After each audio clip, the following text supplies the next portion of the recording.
Hare Krishna. Welcome to all the devotees to our weekly Bhagavatam study. So, last couple of weeks, we just began fifth canto, wherein we discussed about the wonderful activities of Privrat Maharaj. Even though he stayed in the ashram of Narada Muni in Badrika ashram for half of the Swayambhu Manvantara, but by the request of Lord Brahma, considering this to be the order of the Supreme Lord, Privrata came home, took the responsibility of the kingdom, married to two people, begot 10 plus 3 children, 10 plus 1 plus 3 children, total 14, one girl and 13 boys. And out of 10, 3 became Paramahamsas, 7 became the rulers.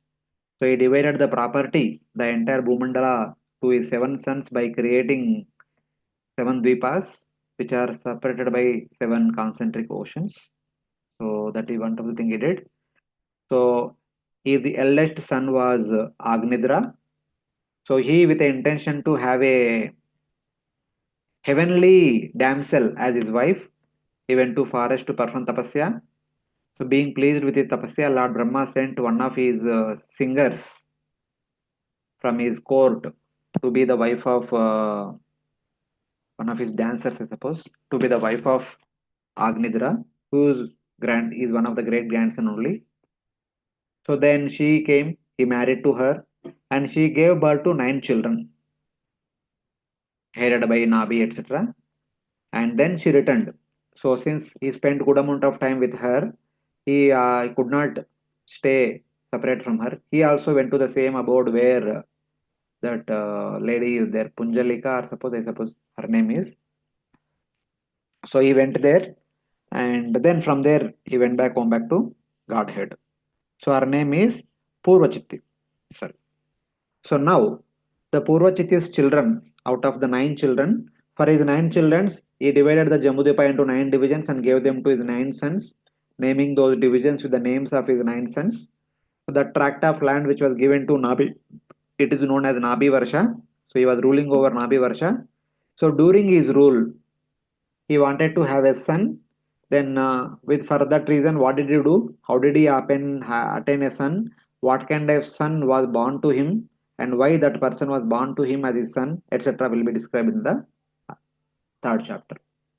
In the third chapter, the Supreme Lord, satisfied with Nabhi's performance of sacrifice, personally became his son as desired by King Nabhi, on hearing his request to have a son like the Lord. So this is the topic of chapter 3. So there are only 20 verses, but most of it is prayers only. Verse number 4 to 15 are all prayers offered by the Brahmana priests of Nabhi. That is actually, these are the words of Nabhi, but offered by the Brahmanas. So we'll discuss them today. And then we'll also discuss from 4th chapter the birth of Lord Rushabhadeva and activities of Lord Rushabhadeva. Also, a little bit we'll try to discuss if time permits. So these entire chapters, all these chapters in the Canto 5 are mostly in prose. So we don't have to repeat the verses. We can directly read the translations. Yeah, please, someone can read the translation. Sukdev Goswami continued to speak. Maharaj Nabhi, the son of Agnidhara, wished to have sons, and therefore he attentively began to offer prayers and worship the Supreme Personality of Godhead, Lord Vishnu, the Master and enjoyer of all sacrifices. Maharaj Nabhi's wife, Merudevi, who had not given birth to any children at that time, also worshipped Lord Vishnu along with her husband.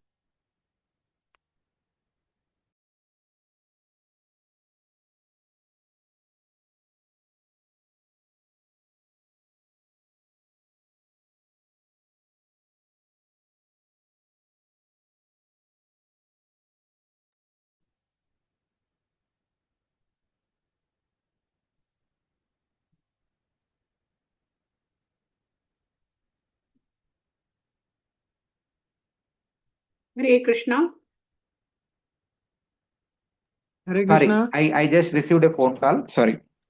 So here, Sukadeva Goswami continuing the narration, he is saying that Nabhi, son of King Agnidra, desiring sons, worshipped the Supreme Lord with great attention, along with his wife Meru Devi, who had not produced any sons. Aprajaya. This is a common theme all over the Bhagavatam. We can see whichever the parents, those who become the parents of the Lord, they don't have children immediately. They have to wait. Dasharat Maharaj had waited for a long time to have a son. He married three ladies, Kausalya, Sumitra, and Kaikeyi.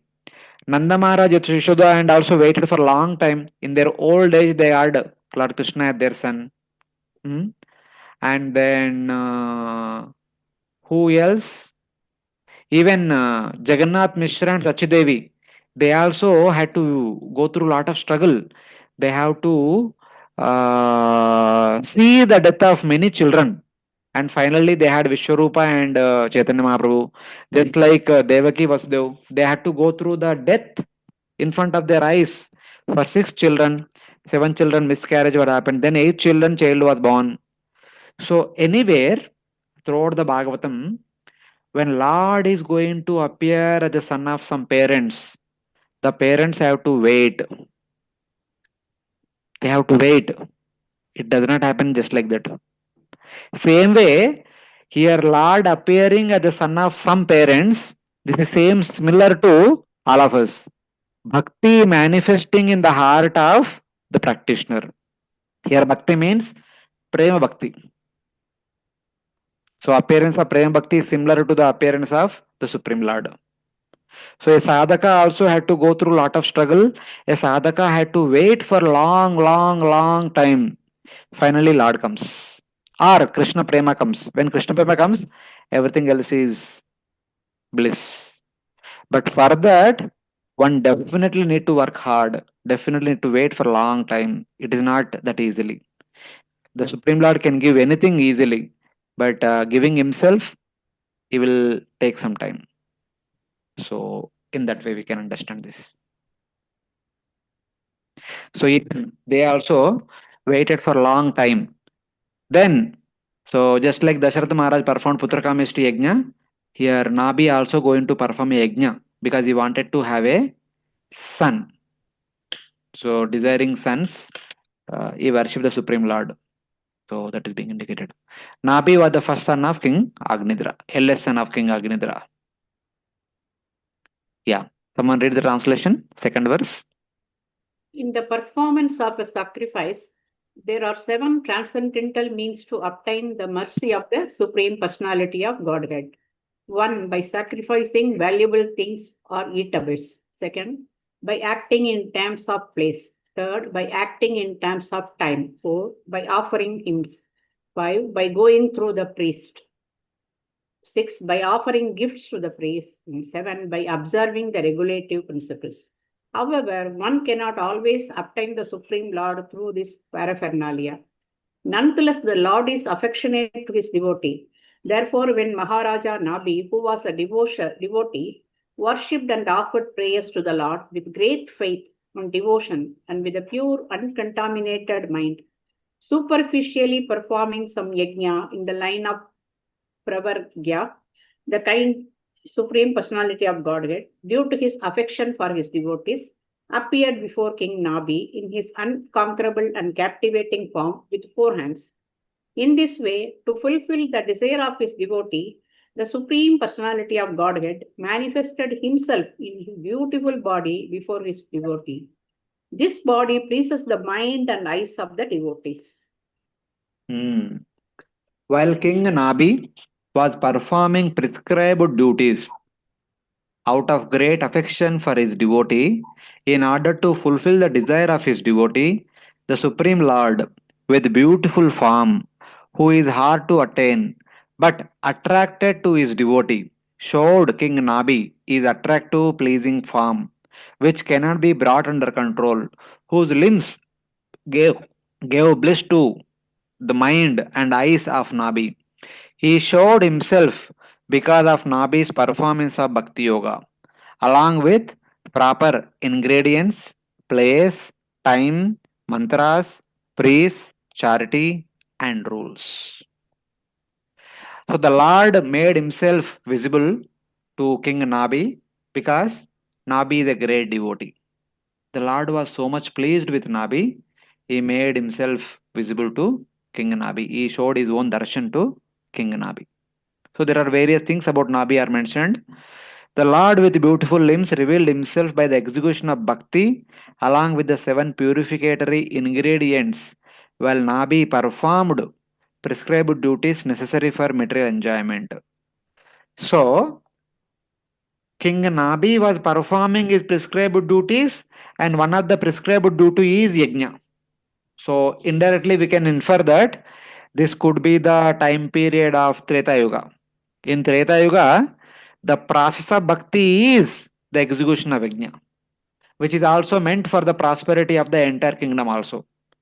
So, while executing yajna, King Nabhi is doing both the things. He is doing his kingly duties as household duties as Varnashram Dharma, and he is doing his bhakti also. Both are incorporated in the same activity of yajna. So he was doing it so nicely because he followed all the rules and regulations in relation to yajna, performance of yajna perfectly, which is divided into seven divisions. See here it is mentioned. Dravya, Desha, Kala, Mantra, Ritvik, Dakshina, and Vidana. All these things should be followed properly. When yajna is performed, the Dravya should be pure. The place where the yajna is being performed also should be pure. Kala, the time also should be pure. The proper muhurta, the yajna should commence. The proper muhurta, Maharati should be done. The proper muhurta, the yajna should conclude. Everything should be done as per auspicious times. And it should be accompanied by proper chanting of mantras, which will be done by proper priests, Hota, Udgata, Advaryu, Brahma. They should be proper, they should be pure. And after the yajna is performed, the Brahmana should be given dakshina. All others who assisted in the performance of yajna should be offered prasad. And also Vidina. The king and queen should be following certain rules and regulations. There is like fasting required to perform for so many days and so many weeks. And during the yajna also they should fast properly. All these things. So many rules and regulations for the yajaman and also for their performers. Even yajaman and all the performers should follow everything properly. So in that way, so even the Lord, whose darshan is very difficult, even from Brahma, Shiva, etc., became visible to Nabhi because Nabhi is a great devotee. So that is the reason. Since Nabhi's heart was attracted, or since Lord's heart was attracted to his devotee, the Lord revealed his pleasing form with limbs giving bliss to the mind and eye, such as his lotus face, etc. Though he is not controlled by others. Lord could have spoken through Akashavani also, but Lord made himself visible. Even though it is not required, Lord made himself visible because of the pure bhakti of Nabhi. So now, in the first two verses, Nabhi's bhakti has been indicated. But later on in the future verses, we see Nabhi's humility will be indicated. How it will be indicated, we'll see later. But since Nabhi is a wonderful devotee, the Lord on his own came and made himself visible to Nabhi and all the people who are accompanying Nabhi there. So, what is the darshan that Nabhi and others saw? What is the beauty of the form of the Supreme Lord? That is described now in this verse. So, by the way, the Manvantara Avatara during the, of course, is this time, Lord Yajna was the Manvantara Avatara during this period, and that time Prishnigarbha was also there. So, whether it is Kshirodakshaya Vishnu or Lord Yajna is the one who is giving darshan here. So, it is that, so you can see the beauty of the Supreme Lord is being described here in this verse. Yeah, please, someone read. Lord Vishnu appeared before King Nabhi with four arms. He was very bright and he appeared to be the best of all personalities. Around the lower portion of his body, he wore a yellow silken garment. On his chest was the mark of Srivastha, which always displays beauty. He carried a console, lotus flower, disc, and club, and he wore a garland of forest flower and the Kaustubh gems. He was beautifully decorated with a helmet, earrings, bangles, belts, pearl necklace, armlets, ankle belts, and other bodily ornaments bedecked with and jewels. Seeing the Lord present before them, King Nabi and his priests and associates felt just like poor people who have suddenly attained great riches. They received the Lord and respectfully bowed their heads and offered him things in worship.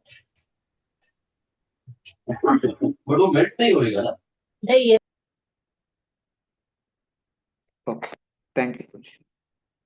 So, the darshan of the Lord is being described in this verse.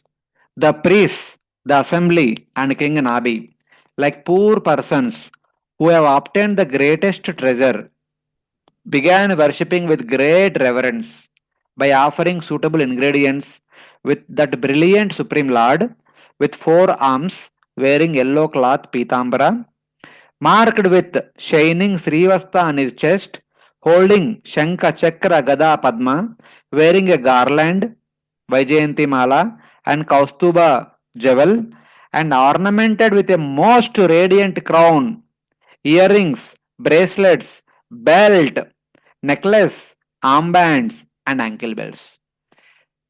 Srila Sukadeva Goswami, without fail, whenever there is darshan of the Lord, Sukadeva Goswami wonderfully describes the beauty of the Lord in with great details. People outside say that Lord is impersonal, Lord impersonal. Bhagavatam, time and again, whenever Lord's darshan is there is a beautiful description of Lord's beauty. So that indicates Lord is not impersonal but is personal. So in that way, this without fail he does always throughout the Bhagavatam. So here it is mentioned, the Lord was brilliant. He was special among Purushas. He is the supreme person, Purusha Vishesha. Mention of his cloth also indicates his dark complexion. Since he was wearing yellow garment, which indirectly indicates that he is Shamavadata. So he is the blue lord. This is explained in Laghu Bhagavatamrutam 1.5.240 in relation to the phrase Pitam Kusham Vakshati Lakshitam Shriya, Srimad Bhagavatam 2.9.16. Even second canto 9th chapter, when Lord Vishnu appeared to Brahma, Brahma wanted to have darshan of Lord Vishnu, the same description is there. This is the verse comes in the second canto 9th chapter. Dharavara is the conch and Vanaruha is the lotus. Achuri is the chakra and Amrutamani is the Kaustuba jewel. The verse which came in the second canto is Bhrutya Prasada Bimukam Drugasavam Prasanna Hasaruna Lochananam Kiritinam Kundalinam Chaturbujam Pitambaram Vakshati Lakshitam Sriya, which says, the Lord, desiring to give mercy to his servant, Bhrutya Prasada Abhimukam. He was leaning forward to show mercy to his devotee Brahma. Was a joy to the eyes of devotees. Durga Asavam. Asavam means nectar. Durga Asavam means the nectar that the eyes want to drink. That is Lord's form. He had a joyful smile, Prasanna Hasa, and eyes tinged with red. Aruna Lochana Anana means Lord was eager to bestow all blessings upon his devotee. So that is called Aruna Lochana. He had a crown on his head and wore earrings. He had four arms, wore yellow cloth, and on the left side of his chest was the golden lion, Srivasta. Everything that was described in the second canto is also described in the current today's verse. Same. This is the Lord's form is always same. He is the giver of joy for those who see him. Durga Asavam. With the mention of yellow cloth, his dark complexion should also be understood. He is decorated with a golden line on the left side of his chest, Shriya. The beautiful Lord's smiling countenance indicated his desire to give mercy to his servants. He had four arms and he had the Srivasta mark on his chest. So this was the description in second canto 9 chapter. So otherwise, the current description also exactly matches to the previous description. So Lord is always Lord. So in that way. Now, starting from text number 4 onwards till 18th verse, I suppose 17th or 18th verse, there is wonderful discussion of the prayers offered by the priest, Brahmana priests. On behalf of the king, they are offering the prayers. So let us discuss now. Yeah, please read the translation. The priests began to offer prayers to the Lord, saying, O most worshipable one, we are simply your servants. Although you are full in yourself, please, out of your causeless mercy, accept a little service from us, your eternal servants.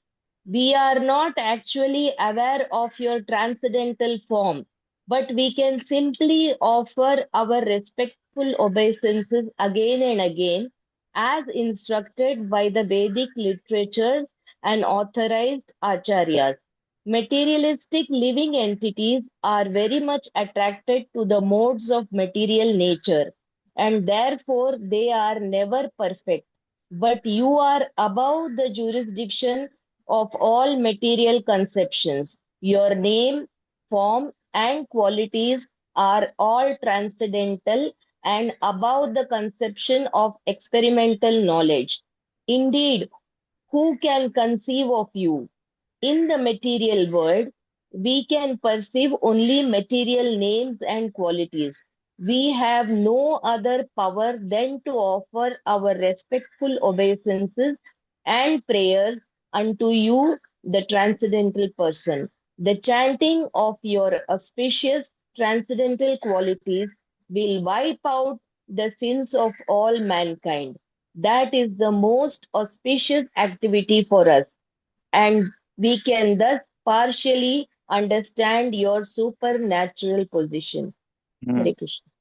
So, just like Nabi is a great devotee, the Nabhis priests are also great devotees because their words are the testimony of their great devotion.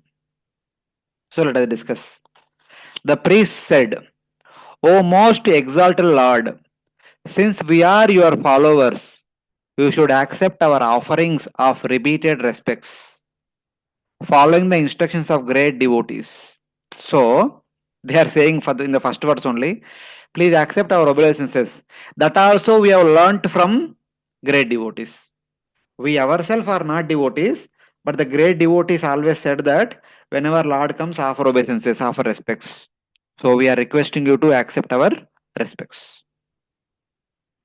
The incapable man whose mind is affected by the gunas of Prakriti cannot describe the form of the Supreme Lord, who is beyond both Prakriti and Purusha, by limited names, colors, and forms, except by describing a portion of your auspicious qualities, which even then destroy the sins of all people. They are saying that we are under the influence of three modes. You are beyond the influence of three modes. How can a person under the influence of three modes can glorify a person who is beyond the influence of three modes with the words and attributes which are under the influence of three modes? But still, whatever little broken words we speak, that itself is good enough to destroy all our sins. Even though we don't have any qualification to glorify you, even though we don't have any knowledge to glorify you, but still we try to make an endeavor to glorify you, that endeavor itself, that attempt itself will purify us of our sins. This is what you have learned from your devotees. We don't know this, but your devotees told us. So we'll make an endeavor to glorify you, whatever way it is possible, even though it is not possible to glorify you. So, like that, they are expressing their humility. The praises in prose continue till verse 16. Though you are complete, you should accept our offerings, since we are following the path of Bhakti Yoga. Anupatanam. So basically, they are saying that actually you do not need our obeisances. You are complete. You are actually Abhijna Swarad. You are Satantra. But Since your devotees told us to offer obeisances to you, please accept our obeisances. Thus, your devotees will be pleased. So, like that, they are indicating. Though they are saying that, though we do not request to attain you directly, since we have material desires to fulfill, we have a trace of bhakti. We are not devotees and we are not performing bhakti also seriously, and we don't have any desire to attain you also. Since we are materially motivated, all our desires are all material desires, so we don't have any specific desire to attain you, but still you showed yourself to us. We are grateful to you. Therefore, out of affection, accept our offering. We are following your path. This much we have, and not more. Thus, we repeatedly offer you respects. What is our qualification? Our qualification is to listen to your devotees and follow whatever they say. Otherwise, we don't have any bhakti and we don't have any desire to attain you, desire to come to spiritual world, etc. etc. So, this is their humility. It is not that they don't know, because they know, that's why they are saying. But out of humility, they are saying that we don't have any such desire. That is the greatness of a devotee. A devotee will always say that I don't have any bhakti. If somebody who says I have bhakti, that means they don't have bhakti. They are simply boasting. Yasya matam tasya amatam. Yasya amatam tasya matam.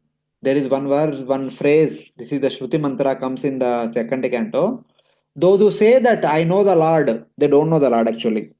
Those who say that I don't know the Lord, they actually know the Lord.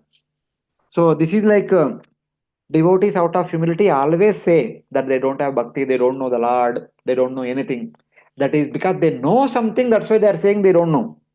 Those who don't know anything, they say they know everything. This is a paradox actually.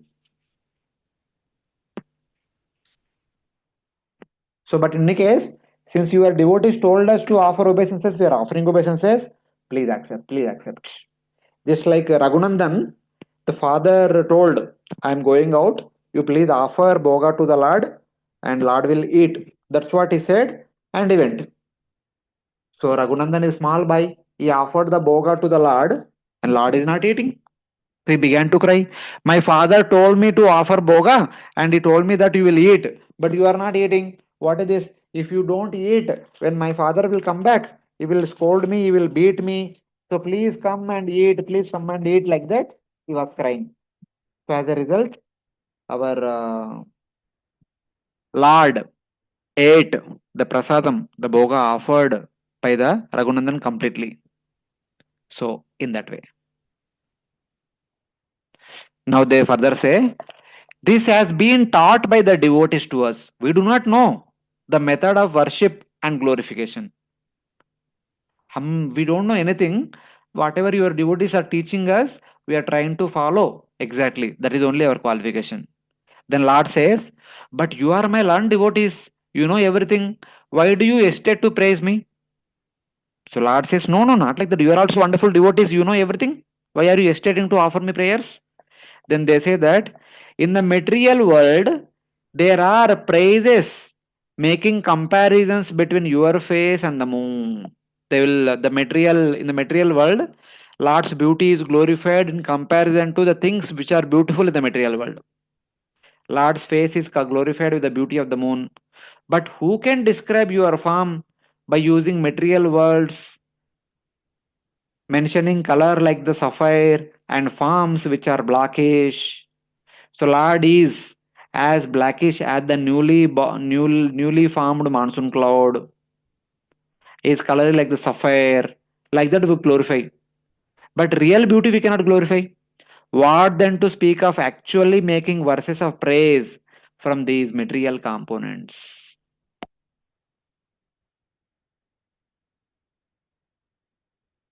So it is very difficult to glorify your real beauty. So in that way, you are beyond, because you are beyond Prakriti and Purusha. We cannot produce or factually describe a form which is beyond Prakriti and Purusha out of material sapphire and other material objects like the material lotus, material cloud, material makara, and material jasmine birds. So, like that. At max, we can compare with those things which are materially beautiful, but we cannot really describe the real beauty of the Supreme Lord. Then Lord says, then you can describe my form by using spiritual objects. So if you cannot describe me with material objects, then describe me with the spiritual objects. Then they say that our minds are absorbed in the world made up of gunas. Our mind is only absorbed in the material world. We don't know anything about the spiritual world. It is impossible for the intelligence of the jiva in the material world to comprehend the spiritual objects. Therefore, one should only glorify you practically for your qualities such as affection for your devotees, because the Lord is affectionate to his devotee. He destroys all their sins, even by partial glorification. So, since we don't have any idea of the spiritual objects and other things, we just have to glorify with material objects and with some qualities of the Lord in comparison to the material qualities. So, that even that is also enough for us for to purify us. So, like that. So, this is how they began to state. So they are stating all these things, mean they know all these things. They are already great devotees, as Lord says. But still, they always say that we are not devotees at all. We are simply for trying to follow the instructions of your devotees. They consider others as devotees other than themselves. So in that way. Of course, they further continue. Yeah, please read. O Supreme Lord, you are full in every respect. You are certainly very satisfied when your devotees offer you prayers with faltering voices and in ecstasy bring you tulsi leaves, water, twigs bearing new leaves, and newly grown grass. This surely makes you satisfied.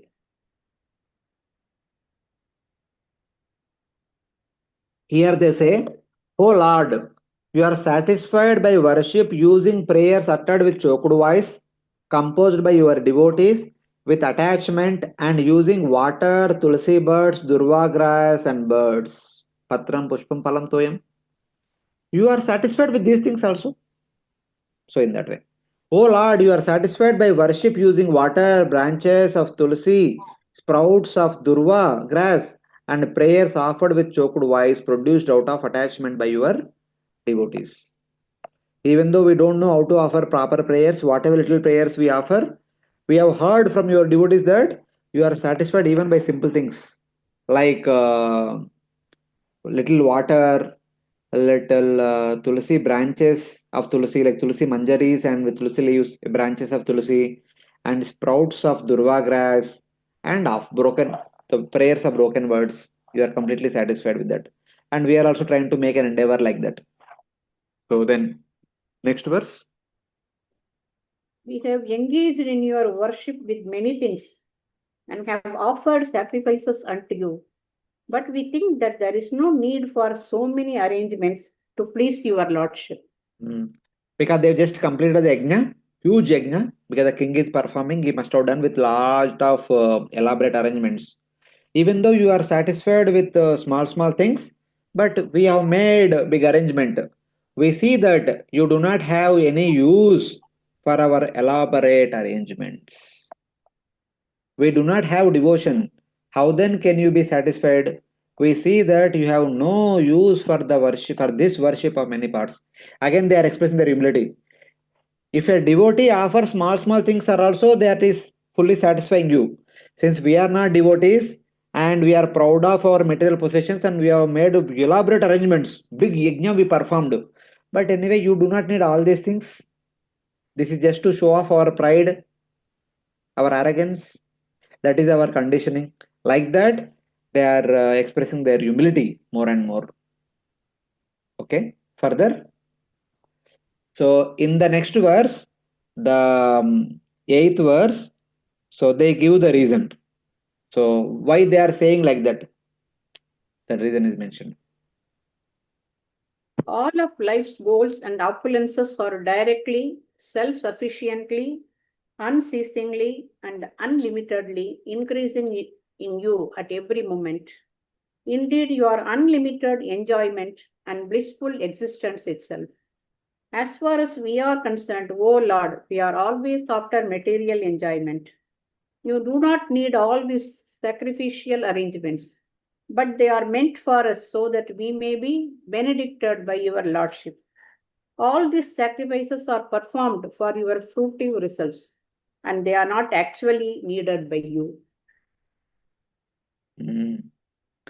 So here they are saying that, O Lord, you who directly have a farm composed of unlimited human goals, the highest bliss, a farm which continues without break at all times, should satisfy us who have desires for benedictions. Actually, we have done elaborate arrangements for this yajna. You are self satisfied. You actually do not need any of these things. But we have done all these things because we have some material desires. So anyway, since you have come, you are known as the best of the givers of the blessings, Varadarshaba. So please fulfill our material blessing also. So they are portraying themselves as the materialists. By yourself at every moment, directly you possess a form composed of unlimited results, producing bliss which exists even without break. So your form is the form of benedictions giver. So please give a benediction to us also, who are materially desirous. Though this is so, our worship should not be useless. It should be satisfying for us who desire benedictions. We are not doing it for you. So, my dear Lord, so don't think that we are doing all these things for your pleasure. We are doing all these things so that you will fulfill our desires.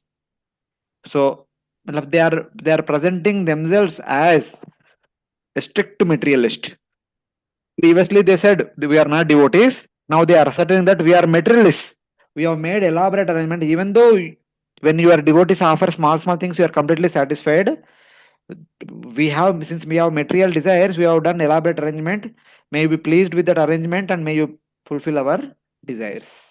So like that, they are portraying to Supreme Lord. Then Lord says, then why have I been satisfied and made my appearance before you? If you consider that you are materialist, if you consider that I am Atma Rama, I don't need all these big things, and if you consider that I am satisfied with small things when offered by devotees, and you are not devotees and you did not offer small things, but you offer big things, then why did I make my appearance? So what was the reason that I appeared? Lord asks. Then they say why Lord appeared in the next verse. Yeah, please, someone read. O Lord of Lords, we are completely ignorant of the execution of Dharma, Artha, and Moksha, the process of liberation, because we do not actually know the goal of life.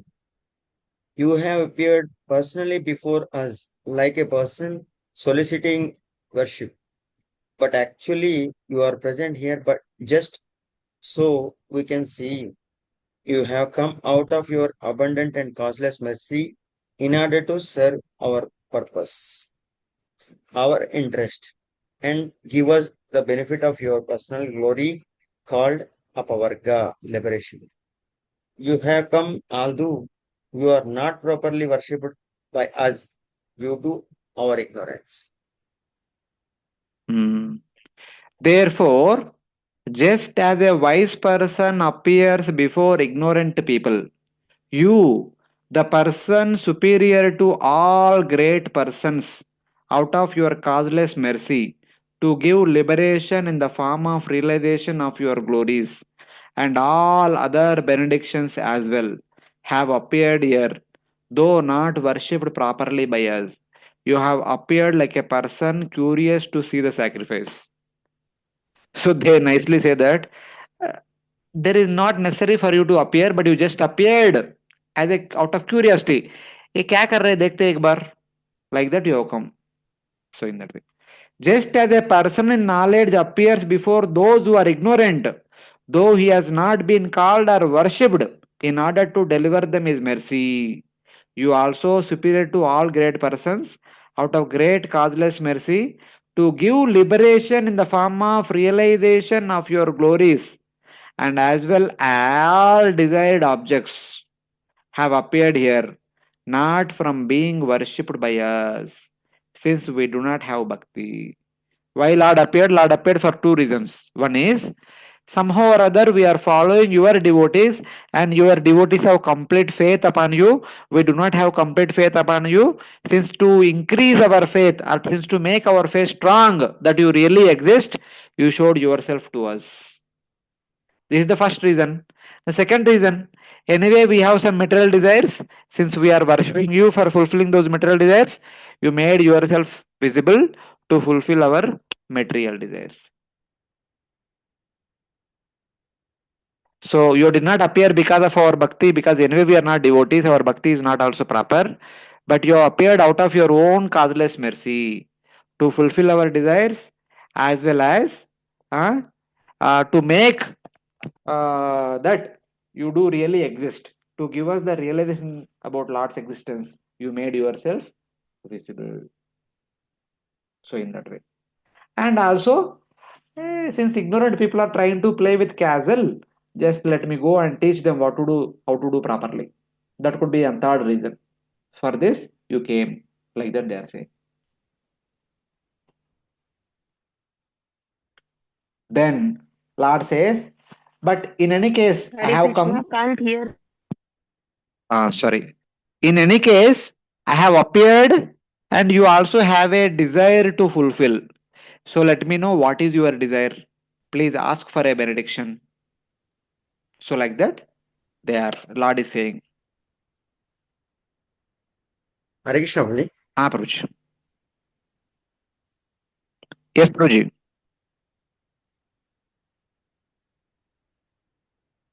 Hare Krishna. Hare Krishna. You are able to hear me? Hare Krishna. Yes, Mataji. You are able to hear me or not?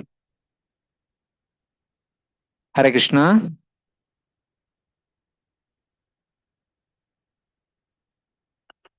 Hare Krishna. Hare Krishna. Hare Krishna.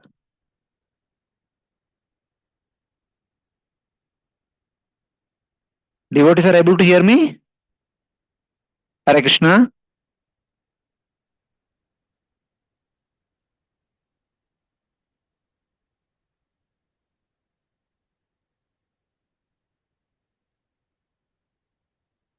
Hare Krishna. Now you are able to hear me?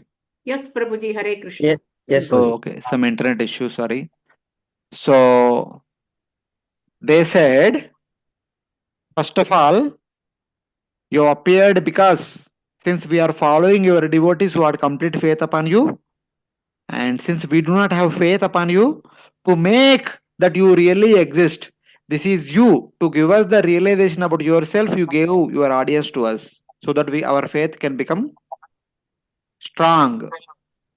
And second thing is, since we have some material desires, you have come here to fulfill our desires. The third thing is, we being ignorant people, we are trying to do something, and you have come to correct it, or you to show mercy upon us, just to cross check what we are doing. You have come here. These are the various reasons with which you appeared.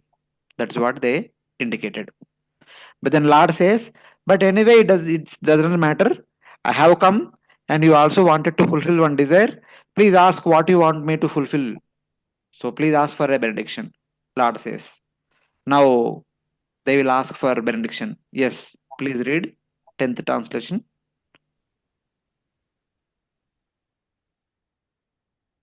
Hare Krishna, Prabhuji. Prabhuji. Prabhuji, what is the first reason you said, Prabhuji?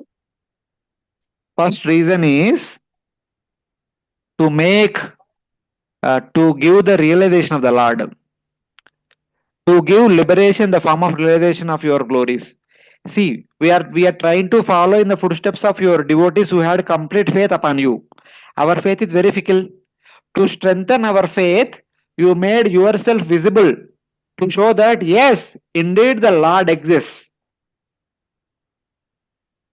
So Okay. in that way. Thank you, Guruji. And second thing is that we had some material desire, and you have Yeah. come to fulfill our material desire. Fulfill material desires. Yes. And the third thing is, since these people are doing something, let me see what they are doing.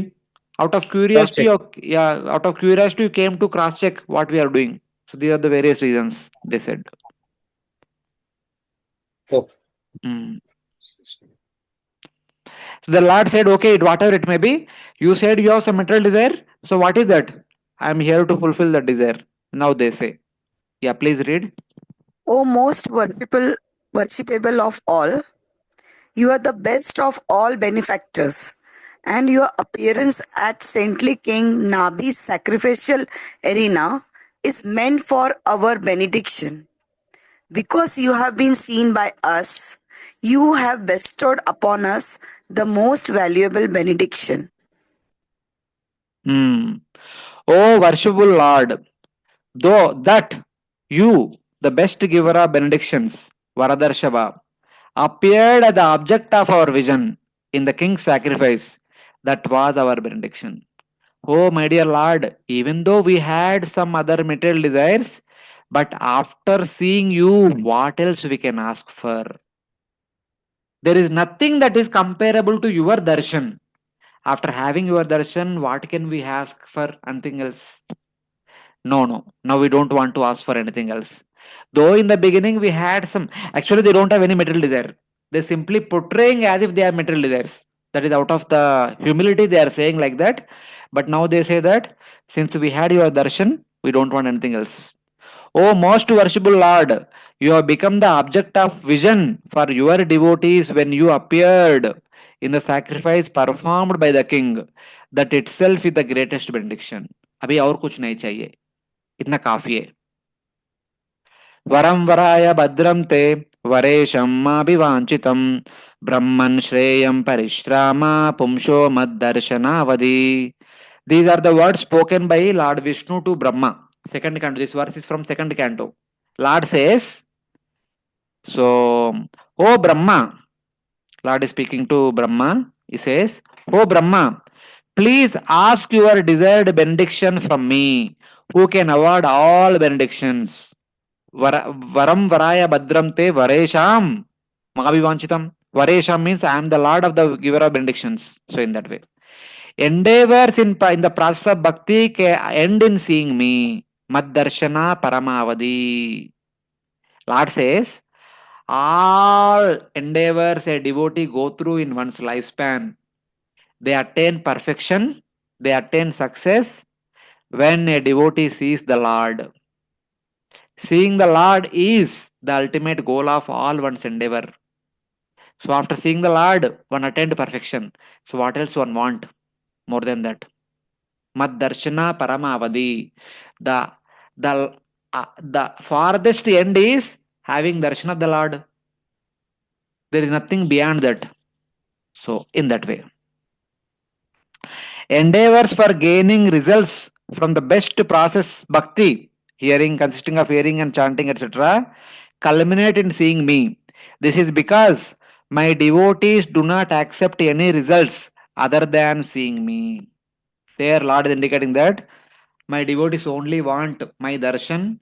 My devotees only want opportunity to serve me. They don't want anything beyond that. And these the Brahmanas also saying same thing. My dear Lord, even though they did not have any material desires, they said that we had some other desires, but now after having your darshan, we don't want anything else. So even Dhruva Maharaj also says same thing. Dhruva Maharaj came to forest with a full package of desires. But after having darshan, he said, Swamin kritartosmi varam nayache. My dear Lord, having your wonderful darshan, I am completely satisfied. I don't want any benediction. Sthana bilashi sapato sthito kim. Tvam praptuvan deva munindra guhyam. I have come here desiring a place superior to that of Brahma. I performed big tapasya. But I attained your darshan, which is even very rare, very difficult for devatas and munindras. Deva Munindra Guyam.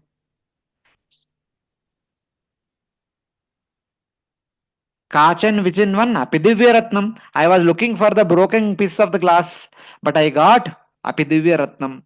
Swamin Kritarthosmi Varamna Yacha. I am completely satisfied. I don't want any benediction. So this is the common mood of all the devotees throughout the Bhagavatam. Then Lord in the next verse says 2:9-22, seeing my abode, Mamaloka Avalokanam, reveals all knowledge, Maneshita Anubhavaha. Seeing my abode rather than studying the scriptures reveals wisdom. When we study Bhagavad Gita, Bhagavatam, we learn that there is something called as Vaikunta. Just like there is a Bhautika Jagat, there is Adhyatmika Jagat. That is a theoretical understanding. But when we'll have the darshan of Vaikunta along with the darshan of Lord Vishnu, then everything becomes realization. So seeing the Lord being situated in Vaikunta is the culmination of all our Vedic studies, is the culmination of all our tapasya, it is the culmination of all our charities, all our performance of yajnas, vratas, austerities, it is the culmination of all our sadhana. These two things. One is seeing the Lord and seeing the Vaikunta, abode of the Lord. Seeing means attaining. Attaining the Lord, attaining the abode of Lord. This is the complete realization. So in that way. Hare Krishna, any questions by other devotees till now?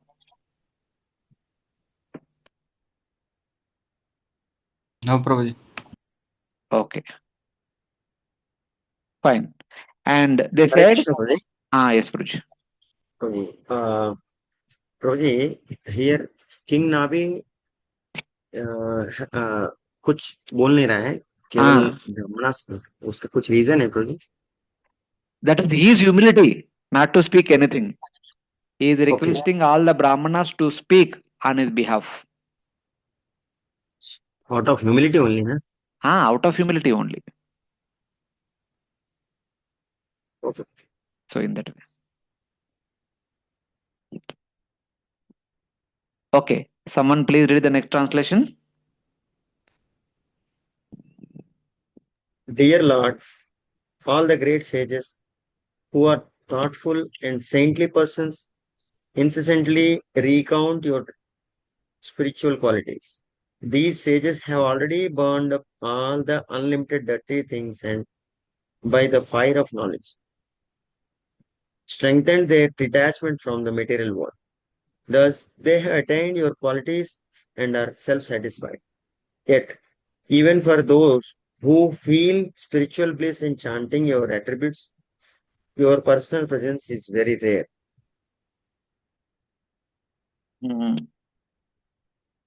O Lord, whose qualities are recited repeatedly by the sages, your qualities, which bring about the highest bliss, are the subject of discussion for sages who have burned by all contamination, by the fire of knowledge and detachment.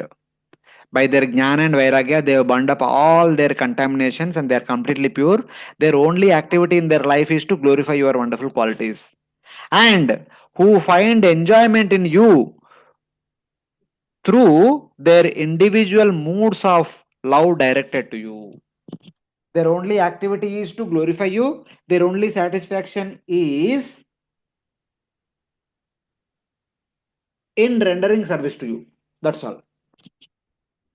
This is how your great devotees spend. They don't need anything material outside. So why do we are trying to follow in their footsteps?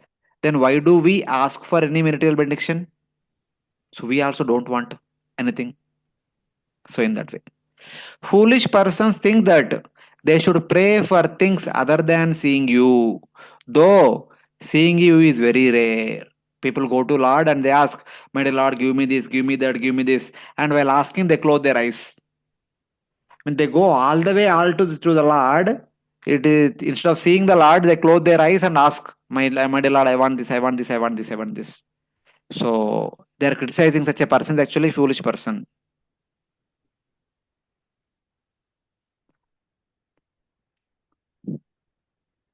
But Krishna, you're able to hear me? Hare Krishna, devotees. हाँ yes प्रभु जी और Okay, बीच okay. बीच में cut हो रहा है प्रभु जी Wait, I could see your path. That's why I'm asking. But the wise do not think like voice is this. Cutting in between Uh-huh. Foolish people think that when they go to Lord, they ask for material benedictions. But the wise do not think like this. Though you do not show yourself, you are the subject of talks concerning your qualities, which bring about the highest auspiciousness for the sages who have burned up unlimited contamination of material desires by the fire of knowledge sharpened by detachment, who completely enjoy you, who completely enjoy you with moods such as dasya directed towards you. So they say that only foolish people ask for material benedictions, but the wise people, they are simply satisfied by hearing your glories and by serving your lotus feet. And till now we have been foolish. Right now we want to follow in the footsteps of the intelligent people. So we don't want to ask anything. We are just satisfied by seeing your darshan. If possible, please give us the opportunity to glorify your wonderful qualities and activities and the opportunity to serve your lotus feet. So indirectly they are indicating that just like your great devotees are satisfied by hearing about hearing and describing your wonderful qualities and serving your lotus feet, so may you bestow us the same thing if at all you want to bless us. O Lord, whose qualities are recited repeatedly by the sages, we want to follow in their footsteps, or we want to have their association where we get to hear about you more and more. So like that they are expressing. Then they further continue.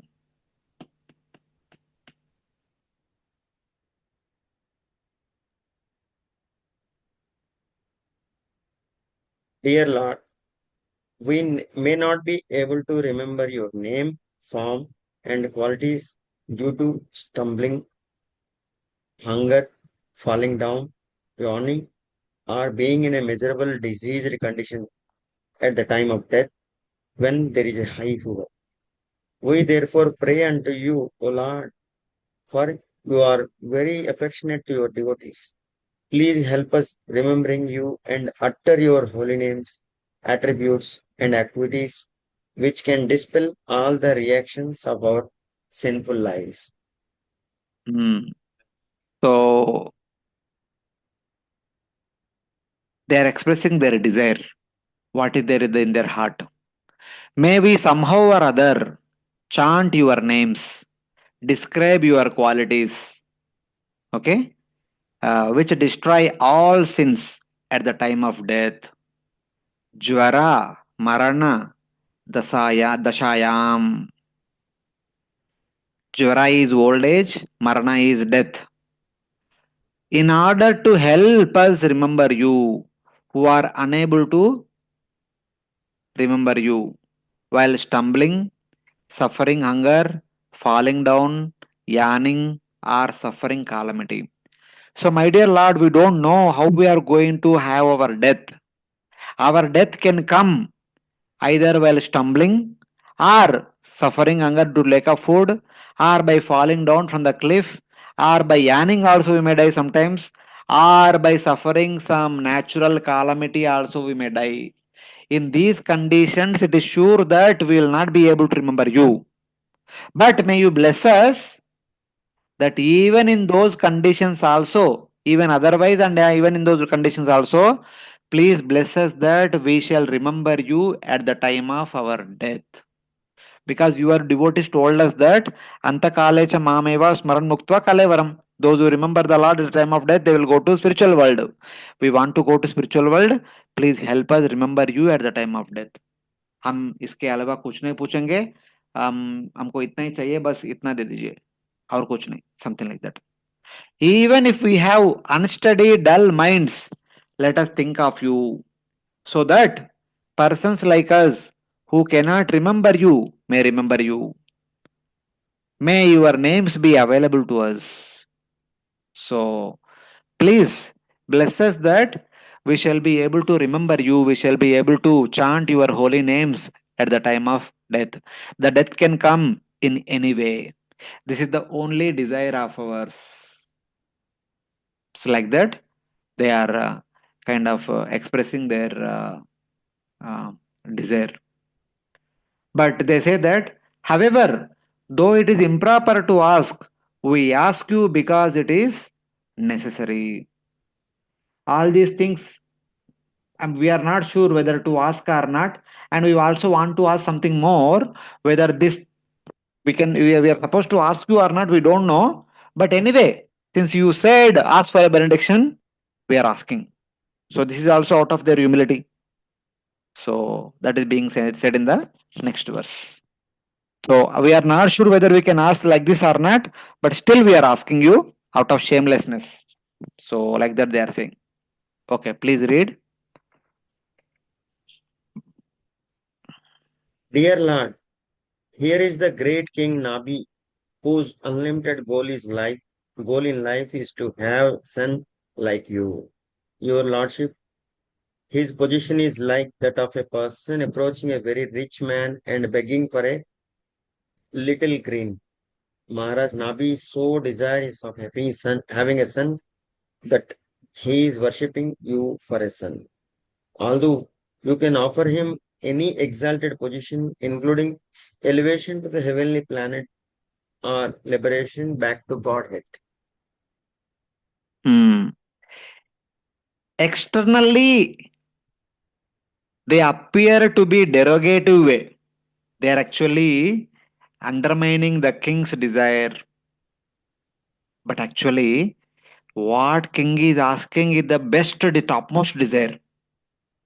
There is nothing comparable to that. But they are undermining it so small, so small. So, Lord should accept their wish. That was the whole reason. And this is nothing in comparison to offering Swarga, offering Apavarga. The desire of the king is very insignificant. For you to fulfill that desire is like nothing at all. But actually, that desire is a difficult thing to fulfill for the Lord. This is their intelligence. Till now, they have been speaking about themselves to be materialists, non-devotees, this, that, all these things are they said, and now they are asking a big thing, but portraying it to be like an insignificant thing. They say that, however, this king, desiring a son, is worshipping you, who can give all benedictions such as Swarga and Apavarga, since he desires to have a son. So till this, it is small, but in the bracket with low voice, exactly like you. Bhavadrisham prajam ashashana. He had a desire, he had a asha. What asha? He want to have a child, praja. What kind of child? Bhavadrisham. Exactly like you. Actually, you want to have a son, could be a ordinary desire, a small desire. But Bhavadrusham makes it the best and topmost desire. But they spoke Bhavadrusham slowly, silently, and but they said it is a small insignificant desire. He is neither asking for Swarga nor asking for Apavarga. He is not interested in Swarga and Apavarga. This king is does not have any intelligence. He is a less intelligent king. He want to have a son. And in the bracket, very slow voice, like you. Actually, having the lad as one son, it is much bigger than attaining Swarga or Apavarga. But they are portraying it. They kind of presented their prayers from the very beginning as if they themselves are less intelligent and the king is lesser and lesser and lesser and lesser and lesser intelligent. But actually, they and the king are the topmost intelligent people. We should understand like that. And then they say that he is like a poor man pursuing a wealthy man for few empty years. ये तो भिखारी है, उनको खाने के लिए कुछ दाना चाहिए था, और वो दाना के लिए भी डायरेक्टली दाना भी नहीं मांग रहे, वो मांग रहे जो राइस पैडी से दाना निकाल दिया ऑलरेडी, जो बचा हुआ राइस पैडी को मांग रहे, क्योंकि उस बचा हुआ राइस पैड में इधर उधर एक एक राइस दाना बचा होगा. One rice grain might have still stuck to the rice grass. That much only you want. And giving that rice grass after extracting the grains, it is not at all a difficult thing for personality like you. So, but that dana is asking is not a ordinary dana. Even though they are asking the highest benediction, they are making it so small, so small. So the Lord should not speak anything saying no like that. The Lord should obviously fulfill the desire. Because they have been portraying themselves as humility person at the lowest as possible, the best of the lowest people out of their humility, and Lord should definitely fulfill their desire. So that was the whole intention. This is the real intelligence. This saintly king, the sponsor of the sacrifice, desires a son. Though he can get a son by worshipping devatas, but he worships only you. He could have worshipped Prajapati Daksha, he could have worshipped Indra, Chandra, Varuna, anybody, any other devata he could have worshipped to have a son. But kya kare? He wanted to worship you. And but I will also give him Swarga and liberation. So Lord says, don't worry, I will give him son also, I will give him Sarga and Apavarga also. Then they say, fearing the Lord would say this. They say that, though you are the Lord of Sarga and Lord of Apavarga, you can the fulfiller of all desires, but he is fixed on begetting a son, not on liberation. Oh Lord, you are a big person, you can fulfill big desires. That you can give Swarga, you can make him Indra, you can give Apavarga also. But this king is not interested in Swarga or Apavarga. He just want to have a simple son. That's all. That is king's foolishness. Just as a man desiring some husk pursues a wealthy man, desiring a son, he worships you. See stubbornness. अभी आप तो बड़ा भगवान है, आप तो स्वर्ग को राजा बना सकते, आप अपवर्ग पे ले जा सकते, मोक्ष मोक्ष भी दे सकते, but this fellow is worshipping you such a big person for a small thing that you want to have a son. See the audacity, see the stubbornness of the king. So, like that. This is the intelligence of the Brahmanas, or the devotee Brahmana priests, we can say. Yes, please continue.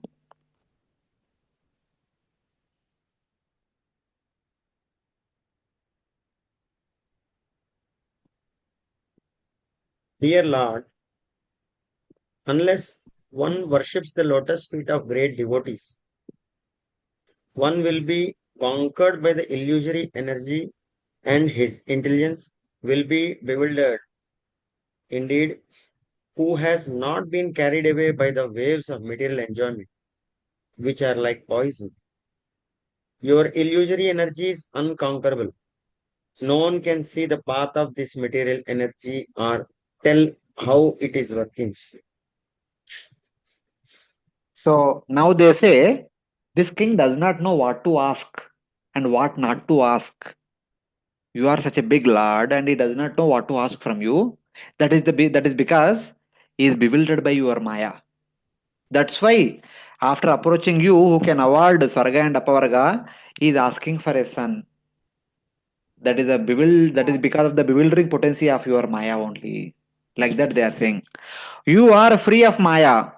But is there a person who does not worship the great devotees, whose intelligence is not covered by unconquerable and indiscernible maya, and whose nature is not covered by the force of material poison? So they say that, my dear Lord, other than you, who is free from maya? Everyone is bewildered by maya. That's what they're saying. But this is not king's fault, whose intelligence is not covered by your maya of you. who have defeated Maya, whose ways are not discernible, and which is unconquerable. Except you, who can be not bewildered by Maya? So other than you, everyone is bewildered by Maya. This king is also bewildered by Maya. That's why this is not king's fault. Because he was bewildered by Maya, he does not know what to ask from whom. No one is free from Maya. He who worships the feet of great devotees is free from Maya. And this king has not had this opportunity. Somehow we had the opportunity of trying to find some of your great devotee and follow in their footsteps, but this king is yet to find a great devotee shelter. So because of that, he is not trained properly what to ask and what not to ask. So he has approached a big wealthy person asking for the rice husk, where grains are already removed. So like that. Then later on in chapter 5, same canto, text number 2, very nice verse Lord Rushabhadeva says, Mahasevam dwara mahor vimukte stamo dwaram yoshitam sangi sangam mahan mahan mahantaste samachitta prashanta vimanyava suhruda sadavo ye. There the glories of taking shelter and serving sadhus is mentioned. So that is mentioned here. It is said that service to saintly persons is the cause of liberation, whereas association with men who associate with women is the cause of bondage. The saintly person sees no difference. They are peaceful, they have sincere heart, and has intelligence fixed in Supreme Lord.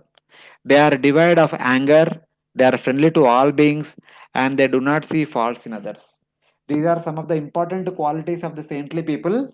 Those who take shelter of these people, they are properly trained and they become selfless, they become desireless, and they only want to serve you. But the king did not get the association of such a saintly person. He had material desires to have a son. So please don't mind with this. Since even though we are not sure, even king does not know, even we also do not know, but the king requested us to ask you on his behalf, so we are asking. So not our fault, not king's fault also. King has the desire because king is bewildered by Maya, like us. We are also bewildered by Maya. So in that way. Then finally they ask forgiveness. Hare Krishna.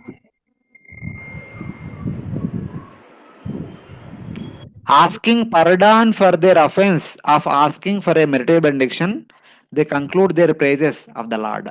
So this is the last word spoken by the devotee Brahmanas. Please. O Lord, you perform many wonderful activities. Our only aim was to acquire a son by performing this sacrifice. Therefore, our intelligence is not very sharp. We are not experienced in asserting life goal. By inviting you to this negligible sacrifice from some material motive, we have certainly committed a great offense at your lotus feet. Therefore, O Lord of Lords, please excuse our offense because of your causeless mercy and equal mind. Hare Krishna. Yeah. Finally, they kind of conclude their prayer saying that just like the king is ignorant, we are also ignorant. Please forgive our ignorance. Oh, performer of wonderful activities, Adbhuta Kartur, Adbhuta Karmana. Oh, Lord of the Lords, Deva Deva, you should tolerate the offense of persons like us who are completely foolish and full of material desires. And you have called you to this sacrifice since you are equal to all. हमने सुना था you are equal to all, samoham sarvabhuteshu, you are friendly to all, you are compassionate to all. So with that, we called you because that is what we have heard, and to get your compassion, to get your mercy, we called you. So you have come, but you have called you for small ordinary thing. So please forgive us for our impudence, for our ignorance. Like that they are saying. O performer of many activities, this means though you rarely show yourself to Lord Brahma, You have shown yourself to us who are full of material desires. You should tolerate the offense of us, priests, who have called you here because of our foolishness and material desires. Because, O Lord of Lords, you are equal to all. So please forgive us for our foolishness, for our impudence, for our material desires. So you are always busy doing so many things. Even for the Brahma and Shiva also your darshan is very rare. But we have that audacity to call you. But still you came. And this is our desire and this is our king's desire. Because we are asking such kind of desires because we are bewildered by your Maya. And that is not our fault. Though we are foolish, but in one sense, it is your Maya who bewildered us like this. Like that, they said. Yeah, these are the words spoken by our Brahmana devotees, the devotee Brahmana priest. Now the Lord will respond. So please read someone. Sri Sukadeva Goswami said, the priests who were even worshipped by King Nabhi, the emperor of Bharatvarsha, offered prayers in prose, generally they were in poetry, and bowed down at the Lord's lotus feet. The Lord of Lords, the ruler of the demigods, was very pleased with them, and he began to speak as follows. Mhm. The Supreme Lord, protector of the Devatas, thus praised by prose, after being addressed by King Nabhi and all the Brahmana priests who worshipped the Lord's feet, then spoke with compassion. The Lord, thus praised by prose, addressed by King Nabhi and the Brahmana priests whose feet were worshipped by him, then spoke. So they all worshipped the Lord, they spoke and they offered articles of Arti, etc. etc. Then the Lord replied. Yeah, please read the reply of the Lord. The Supreme Personality of Godhead replied, O great sages, I am certainly very pleased with your prayers. You are all truthful. You have prayed for the benediction of a son like me for King Navi, but this is very difficult to obtain. Since I am the Supreme Person without a second, and since no one is equal to me, another personality like me is not possible to find. In any case, because you are all qualified Brahmanas, your vibration should not prove untrue. I consider the Brahmanas who are well qualified with Brahmanical qualities to be as good as my own mouth. Hare Krishna. O sages, I have been requested by you with words that must come true for a boon difficult to achieve. Actually, the Brahmanas are considered to be the mouth of the universal form. So whatever Brahmana says, that is as good as the Lord says. So when Lord says something, that should come true. That cannot be false. Though it is very difficult to fulfill what you asked, but when they presented, they said this is the most insignificant. But Lord says this is the most difficult thing to fulfill. But since it is these words are spoken by the Brahmanas, it should become true. That King Nabi have a son similar to me, Maya Sadrusho. Only I am similar to my. Why it is difficult? Because there is no one similar to me. Only I am similar to myself. Since I alone am the Lord. But the words of the Brahmana should not be false, since this group of exalted Brahmanas are my mouth. Avitata girbihi means by words which cannot be untrue. Abhirupa means similar. I alone am similar to myself, since I am the Lord and no one else is the Lord. Kaivalyat means Kevala. I am the Lord alone. Since no one is similar to me, I only have to appear as the son of this king. Because the words spoken by you, the Brahmanas, will not be untrue, will not be proven wrong. This group of Brahmanas who are like Devatas among the Brahmanas is my mouth. Brahmanas are considered to be Bhudeva. Kshatriyas are considered to be Naradeva. Brahmanas or Bhudeva means they are the Supreme Lord on the earth. When the Supreme Lord appears on the earth, he appears as Brahmanas. And he is also called as Naradeva, Narapungava. When the Supreme Lord appears among the human beings, The king represents the Supreme Lord. Narapungava, the best of the human beings are Naradeva, the Deva among the human beings. The Supreme Lord among the human beings is the king. So, you people said this is the most insignificant, but for me, this is the most difficult because there is no one similar to me. If I have to become the son of, if you wanted a son for King Nabi who is similar to me, then I only have to become the son. So, like that is going to say. Not finding anyone equal to me, I will appear in my partial form for King Nabi. There is no one equal to me in this entire universe. So I myself will appear as the son of King Nabi. Don't worry. Agnidriya means the son of Agnidra. That is Nabi. So please read 19th verse. Hare Krishna. Sukdev Goswami continued. After saying this, the Lord disappeared. The wife of King Nabi, Meru Devi, was sitting by the side of her husband, and consequently she could hear everything the Supreme Lord had spoken. Speaking thus to the husband of Meru Devi, who was listening, the Lord disappeared. So then what happened? Finally, please.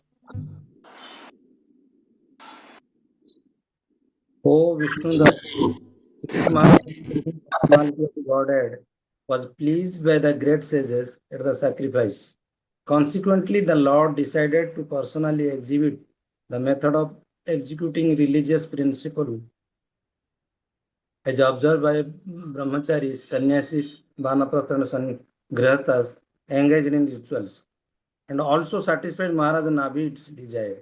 Consequently, he appeared as the son of Meru Devi in his original spiritual form, which is above the modes of material nature.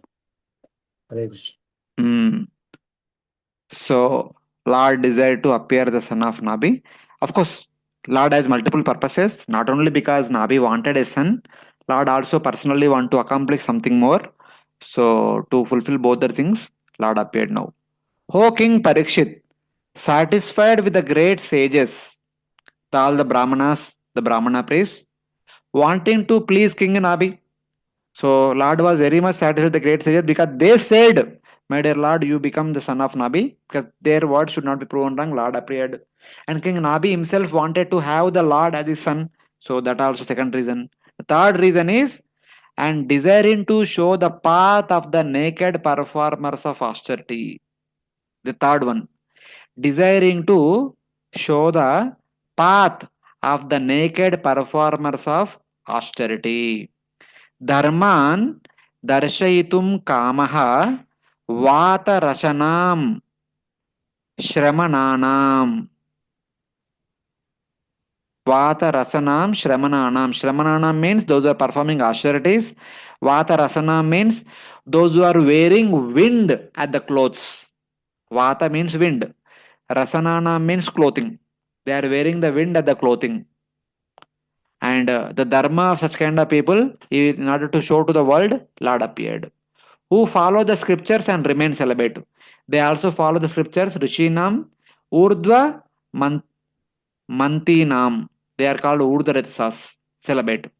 The Lord then appeared with a body of Shuddhasattva in the womb of Meru Devi, who was situated in the inner chambers of the palace. Eventually, in due course of time, he appeared the son of Meru Devi and King Nabi. Oh Parikshit, the Lord appeared in Meru Devi, who remained in the inner chambers. He desired to show the principles of naked mendicants. The other two are obvious. In order to please the sages, in order to please Nabi, these are two obvious. But the third is Lord's personal desire. That is explained. The Lord desired to show the principles of the naked mendicants. So somebody may say, but small children and fools are also naked. What is so special about the dharma of naked mendicants? Small kids are also naked and foolish people are also naked. Then to qualify that, he says that they are performance of austerities. They are not only naked but they perform austerities. Then somebody may ask, but atheists also perform austerities. They perform more and more bigger austerities. To qualify this further, Lord says that they are sages, acting with knowledge according to the scriptures, who do not fall from celibacy. They are sages, they follow celibacy, and they are acting according to the knowledge of the scriptures. So, that their following dharma is Shastrik.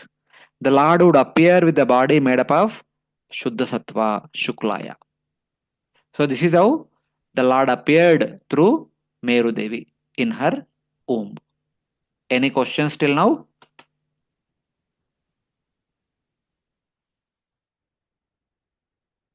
Hare Krishna Prabhu ji. Yes, Mataji. तो ये जो बता रहे हैं ऋषभदेव जो naked form, ये Jainism का ही है ना? We'll discuss. Don't worry, don't worry. 6th chapter, there will be elaborate discussion about it. That time we'll discuss. Okay. What is that, why it is as connection. But one thing is, kindly understand, this pastime took place during Swayambhu Manvantara. Long back. And whatever Jainism and all we are seeing nowadays. So what is the connection between those two? We will discuss in the 6th chapter. Till then you have to be patient. And Prabhu ji, Yes. So, any specific reason to Rushabhadeva appeared that time? वो भी हम चर्चा करेंगे बाद में. We'll discuss. As of now, these are the 3 reasons. One is the Brahmanas prayed to the Lord. The Brahmana said that the king had a desire, and the king himself had the desire. The Lord appeared. And the third reason Lord personally had a reason is that Lord wanted to show how to follow this dharma, which is Shastrik, which is bona fide. So we will discuss. The details will be revealed in the future chapters. So why to unnecessarily speculate now? Yes, Mataji, you still want to ask something? No, Prabhu ji. Okay.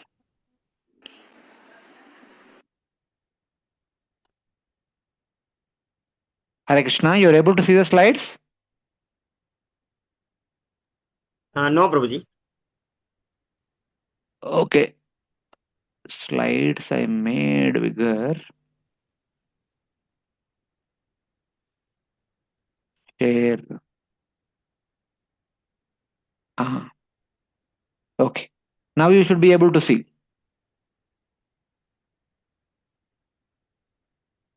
Okay. Yes, bro. Now we'll begin the 4th chapter where we'll discuss about the birth and activities and birth and other further activities of our Nabi also and also Rushabhadeva. The 4th chapter describes how Lord Rushabhadeva produced 100 sons headed by Bharata and satisfied all the desires of the citizens. And before that, the perfection of Nabi is described. First 7 verses talks about the birth and birth of Rushabhadeva and the activities and renunciation and perfection of Nabi. And then the activities of Rushabhadeva are all mentioned from 8th verse onwards. So we'll discuss as much as possible today and we'll continue next class. Yeah, please read the first verse. Sri Sukadeva Goswami said, as soon as the Lord was born as the son of Maharaj Nabhi, he manifested symptoms of the Supreme Lord, such as marks on the bottoms of his lotus feet, the flag, thunderbolt, etc. The sun was equal to everyone and very peaceful. He could control his senses and his mind, and possessing all appliances. He did not hanker for material enjoyment. Endowed with all these attributes, the son of Maharaj Nabhi became more powerful day after day. Due to this, the citizens, learned Brahmanas, demigods, and ministers wanted Rishabhdeva to be appointed ruler of the earth. So Lord Rishabhdeva was just born. Then what happened afterwards?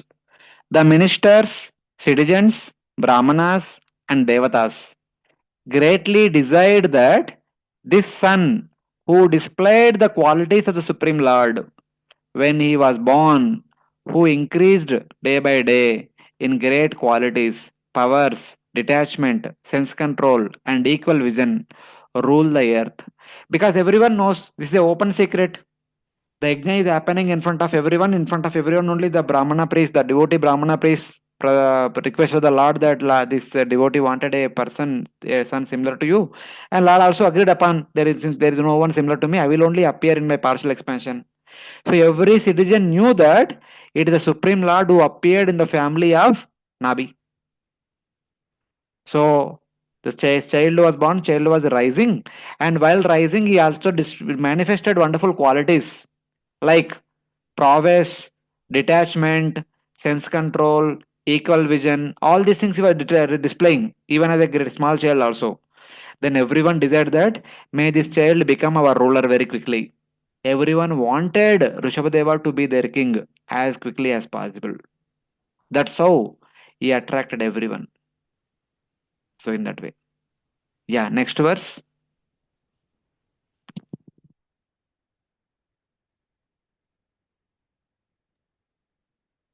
When the son of Maharaj Nabhi became visible, he evinced all good qualities described by the great poets, namely, a well-built body with all the symptoms of Godhead, possessed strength, beauty, name, fame, influence, and enthusiasm.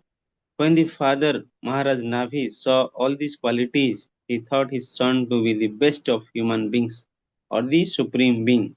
Therefore, he gave him the name Rishabh. Hare Krishna.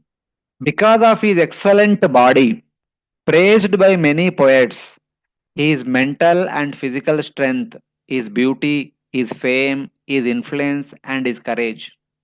His father Nabi called him Rushabha. Rushabha means best. Since he is best in every aspect and everyone is glorifying his best aspects, he is named as Rushabha. Virya means influence and Shaurya means fortitude. Yeah. Next verse. Indra, the king of heaven, who is very materially opulent, became envious of King Rishabhdev. Consequently, he stopped pouring water on the planet known as Bharatavarsha. At that time, the Supreme Lord Rishabhdev, the master of all mystic powers, understood King Indra's purpose and smiled a little. Then his own pauses through Maya, his internal potency, he profusely poured water upon his own place, which was known as Ajnav. Hmm. Powerful Indra, in envy, stopped the rain from falling on the earth. So what happened? Since all the great sages, even Narada Muni, also glorifying the glories of Rushabdev. So once Narada Muni, people, great sages like Narada Muni and all glorifying Rushabdev in the court of Indra. So Indra heard about Rushabdev's, he heard the glories of someone called Rushabha, a human king like so and so and so and so. Seems that Lord Narada Muni did not say that he is the Supreme Lord. So Indra heard for a while and Indra wanted to really test. Huh? Is he really a human being can be such wonderful? He wanted to test. He did not send rains for 12 years on the kingdom of Rushabdev. 12 saal there are no rains. Then in the 13th year, all the people came to the king saying that, my dear lord, there are no rains for 12 years because of our stores. We could manage 12 years. Now our stores are empty. What to do? Understanding this, Lord Rushabhadeva, master of yoga, smiled and poured rain on his state named Ajnaba Varsha by his power of yoga. Then Lord poured down the rain and by his own mystic potency. Oh, Indra is not sending rains, no problem. Let us produce rains. So he produced rains and entire country became prosperous. Everything is nice. When the news came to Indra, Indra understood I am playing with fire. Indra suddenly came and fell flat at the feet of Lord Rushabhadev. And in order to appease Rushabhadev, Indra offered his own daughter in marriage to Lord Rushabhadev. Her name is Jayanti. So Jayanti, Indra's daughter, was given in marriage to Lord Rushabhadev just to appease Rushabhadev because now Indra becomes the mama of the father-in-law of Lord Rushabhadev. So how can he express anger towards father-in-law? He should be respectable towards father-in-law. So in that way. So the country was called Ajnaba Varsha after Lord Rushabhadeva. Because the Supreme Lord is Aja, unborn, and the unborn Lord appeared the son of Nabhi, so he can be called as Ajanaba. Like just like the son of Pandu is called as Pandava, son of Kunti is called Kaunteya. Like that, the Supreme Lord who is unborn, since he appeared the son of Nabi, he can be called as Ajnaba. So when Nabi was ruling that province, it was known as Nabi Varsha. When Lord Rushabhadeva was ruling that province, it became known as Ajnaba Varsha. So this Ajnaba Varsha was not reigned for 12 years. But Lord Rushabhadeva created his own reigns by his mystic potency. Then things settled. So in this is also one of the glory of Lord Rushabhadeva. So in that way. Yes. Now about the perfection of Nabi. Please read. You Due to to getting a getting a perfect perfect. son of according Yes, continue, Prabhuji. Due to getting a perfect son according to his desire, King Nabi was always overwhelmed with transcendental bliss and was very affectionate to his son. It was with the ecstasy and flattering voice that he addressed him, "My dear son, my dear darling." This mentality was brought about by Yogamaya, whereby he accepted the Supreme Lord, the Supreme Father, as his own son. Out of his supreme goodwill, the Lord became his son and dealt with everyone as if he were an ordinary human being. Thus King Nabi began to raise his transcendental son with great affection, and he was overwhelmed with transcendental bliss, joy, and devotion. Now again, Nabi, the father of Rushabhadeva, his perfection is being mentioned now. Having attained his desire for an excellent son, who is similar to Supreme Lord, overwhelmed with great joy, thinking of the Supreme Lord, who accepted the ways of an ordinary human as his son, King Nabi addressed him with affectionate words as his son, and raising him with great affection, attained great bliss. Avarudhya means attaining. He thought of the Lord as his son. Maya Vilasita Matihi. Maya can mean illusion or intelligence according to Amarkosha dictionary.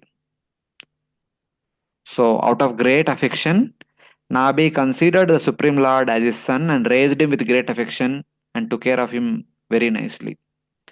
King Nabi, who took into consideration the opinion of the population and ministers, because the first verse told that every people, every citizen in the country, every minister, they all wanted that Rushabhadeva should become the ruler as early as possible. Since everyone desired it, King Nabi, understanding the desire of everyone, enthroned his son, for whom the citizens had complete affection, by entrusting him to the Brahmanas in order to protect the laws of the proper conduct. So, early age, even though Rushabhadeva did not even become 16 years old, even much earlier, so Nabi made him as the king. Nabi, along with Meru Devi, his good wife, then worshipped the Lord in the form of Naranarayana in Badrikashrama by austerities and concentration, which were capable of attaining results for the happiness of all beings. In time, he attained Vaikuntha, the glory of the Lord. After enthroning Rushabhadeva as the king, both of them went to Vanaprastha order. They went to Badrikashram, where they performed severe austerities, which actually Badrikashram, any austerity you perform, that will bore fruits very quickly and in a great order. So very soon they attained perfection and went back home back to Godhead, to the abode of the Supreme Lord. Apaura Prakriti Janapada means Nabi, who took everyone from the population up to the ministers into consideration for enthroning his son. He has considered the everyone's acceptance. He enthroned his son, for whom the people had great affection, in order to protect the laws of good conduct. Samaya Setu. So the laws of good conduct is called Samaya Setu. Setu means bridge. Samaya means according to the need of the hour. So in that way. Nabi worshipped the Lord in Badrikashrama with austerities capable of bringing results for the happiness of all beings. he attained Vaikuntha.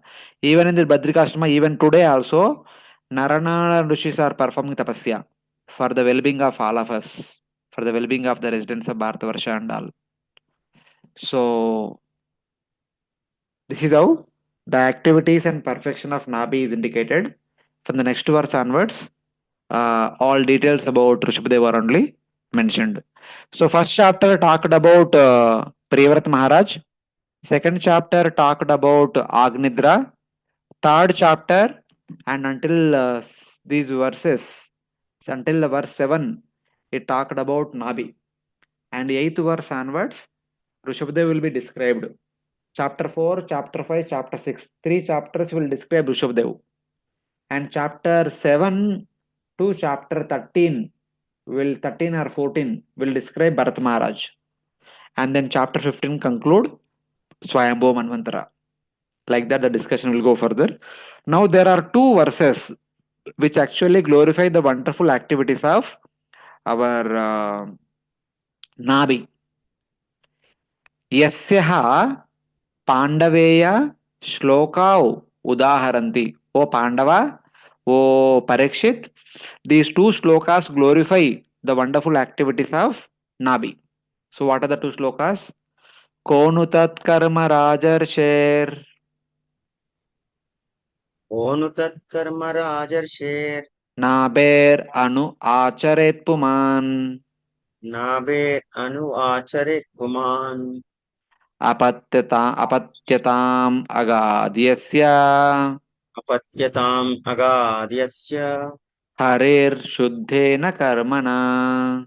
Hare suddhena karmana. O Maharaj Parikshit, to glorify Maharaj Nabi, the old sages composed two verses. One of them is this: who can attain this perfection of Maharaj Nabi? Who can attain his activities? Because of his devotional service, the Supreme Personality of Godhead agreed to become his son. O King Parikshit, the citizens recited verses to praise Nabi. What man could follow King Nabi, for whom the Lord became his son by execution of pure bhakti? So Nabi is such a great devotee. The testimony is the Supreme Lord himself became his son. What other testimony you need? So like that. Next verse. They also say Brahmanyonya kuto naber.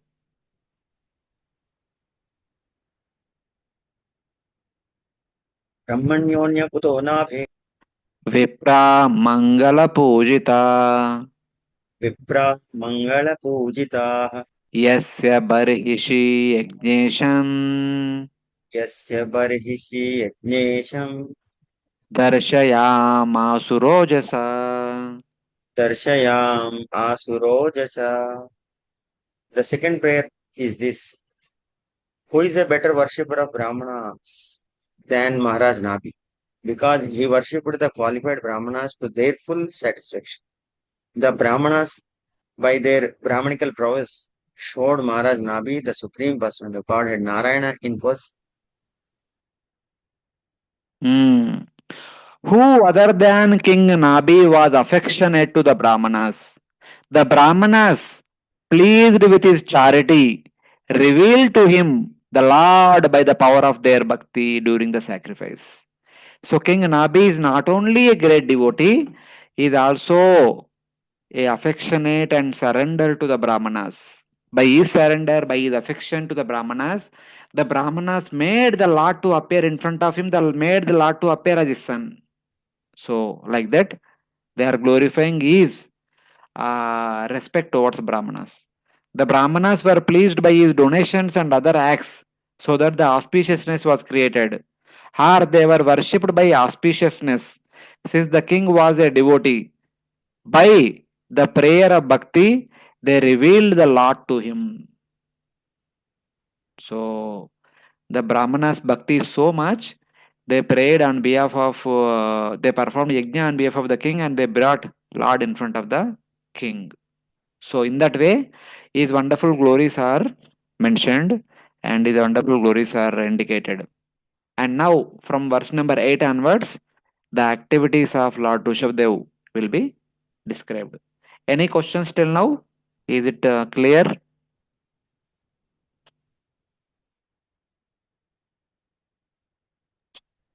Yes, Manju. Okay. Please read the next translation.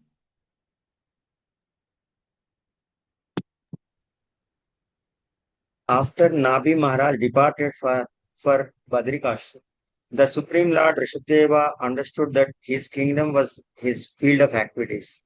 He therefore showed himself as an example and taught the duties of a householder by first accepting brahmacharya under the direction of spiritual masters. He also went to live at the spiritual master's place, Gurukula. After his education was finished, he gave gifts, Guru Dakshina, to his spiritual masters and then accepted the life of householder. He took a wife named Jayanti and begot 100 sons who were as powerful and qualified as he himself. His wife Jayanti had been offered to him by Indra, the king of heaven. Rishabdeva and Jayanti performed household life in an exemplary way, carrying out ritualistic activities ordained by the Shruti and Smriti Shastra. Lord Rushabhadeva, as a brahmachari, exemplified the brahmachari ashram. As a grasa, he exemplified the grasa ashram. As a vanaprastha mendicant, he will exemplify the vanaprastha order. So he conducted himself as an ideal example of a brahmachari, grasta and vanaprastha mendicant, so that the world can follow in his footsteps. So that is being indicated in these upcoming verses. Lord Rushabhadeva, knowing his kingdom to be the place to perform karma, lived in the Gurukula to show others that they should also do this. So even though he is Supreme Lord, he himself went to Gurukula to tell all of us that all of us also should go to Gurukula. Taking the permission of his teachers, after completing his education, after offering them Guru Dakshina, Lord Rushabhadeva then taught the path of household life and engaged in activities according to the Shruti and Smriti, practiced as instructed by the Brahmanas. So he completed his education, offered Guru Dakshina, returned home, got married, and became the king, took care of the kingdom, and also performed the household duties, kingly duties, and everything as instructed by the Brahmanas. The same Brahmanas who performed the yajna continued as the ministers and the teachers of Rushabhadeva also. He begot in his wife Jayanti, given by Indra. Indra gave his own daughter in marriage to Lord Rushabhadeva. Through Jayanti, he got 100 sons, similar to himself. Atma Sama Nanam. So, the 100 sons of Lord Rushabhadeva are no less than the Supreme Lord. So, in that way. Anumanya Mana means knowing. He showed others that they should accept Gurukula life. He taught Dharma after taking permission from teacher who received gifts. Basically, one should go to Gurukula, one should study nicely, and before one's education is over, offer Guru Dakshina and come home. This is the procedure should be followed. He did it. He kind of showed for everyone to follow. I then, performing the Grasa Karmas of the Shruti and Smruti, he practiced as instructed by the Brahmanas. Medini says Amnaya means scripture and teaching. So the Brahmanas are teaching and the scriptures are teaching, following the teachings of the Brahmanas as well as teachers. He followed what he is supposed to conduct his household duties. So thus he set an example of ideal householder. Among his sons, so Indra gave his own daughter Jayanti in marriage to Lord Rushabhadeva. So through Jayanti, Lord Rushabhadeva begot 100 sons. So who are those 100 sons? The list is mentioned now. Among his 100 sons, Bharata was the eldest, who was a great yogi, having excellent qualities. Because of him, this Ajnaba Varsha is called as Bharata Varsha. Previously, when Nabhi was ruling, it was known as Nabhi Varsha. When Lord Rushabhadeva was ruling, it was known as Ajnaba Varsha.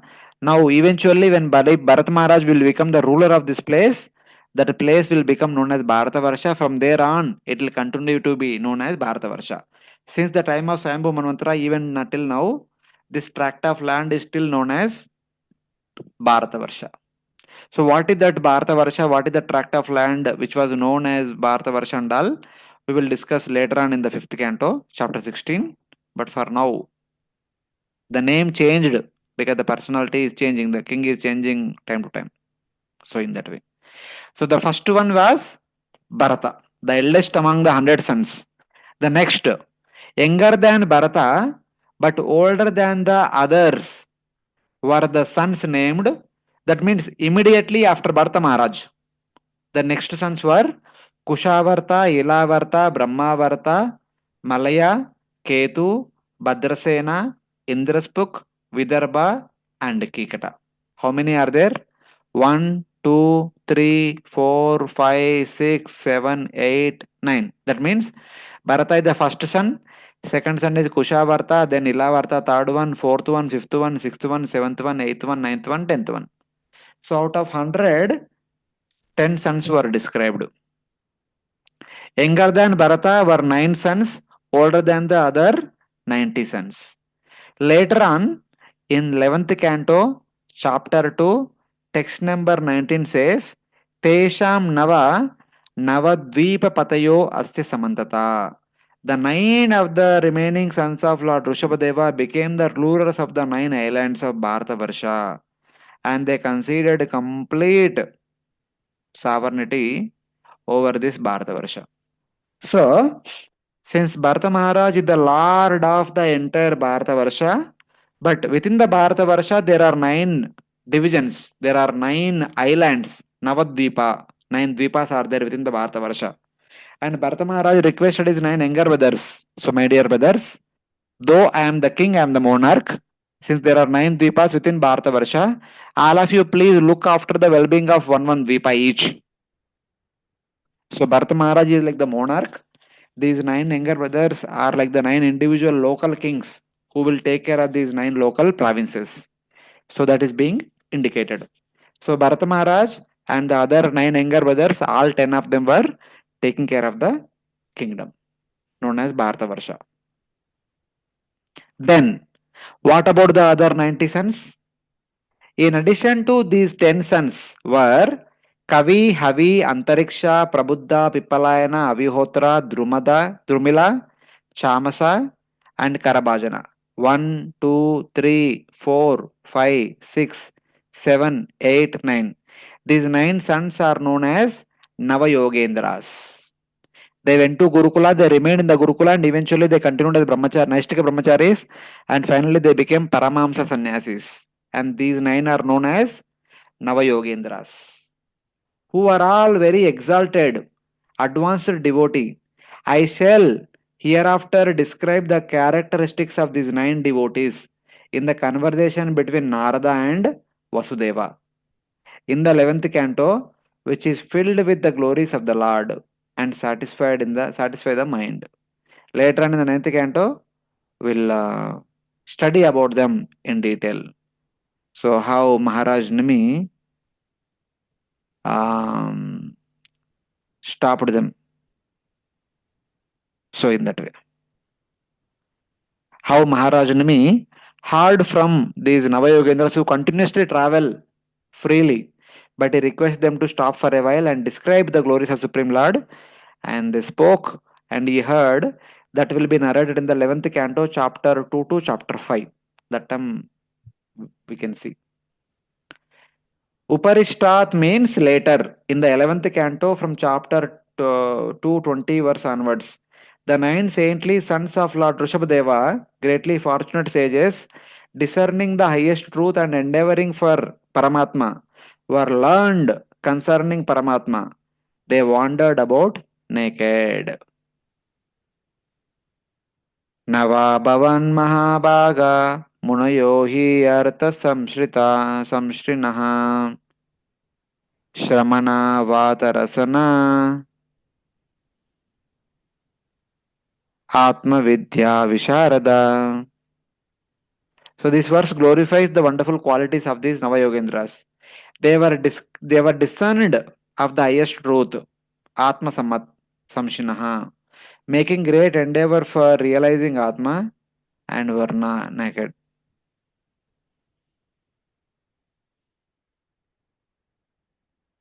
So these are the qualities of these Navayogendras. First one was Bharata. Then 9 younger brothers were the rulers of the 9 Dvipas within Bharatavarsha. Then the 9 younger brothers were Navayogendras. The remaining 81 sons, they became Brahmanas. The 81 younger sons of Jayanti, who followed the orders of their father, were humble, learned, and dedicated to performing sacrifice. They were very pure in their activities. Thus, they became perfectly qualified Brahmanas. So, all these remaining 81 sons, they had a desire to become Brahmanas. So, their father also supported. So, they eventually became Brahmanas. They continued the Brahmanical occupation as their life. Mahashalinaha means humble or well behaved. So 11th canto, chapter 2, text number 19 says, Karma Tantra Prane Tara Eka Shitir Vijayata.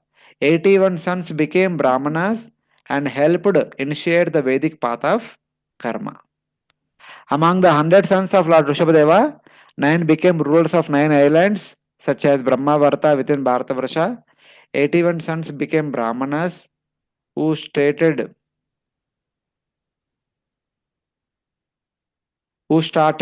the path of karma. And eldest among all of them is Bharata. The 9 remaining sons of Lord Rushabhadeva were the greatly fortunate sages, generally known as Navayogendras.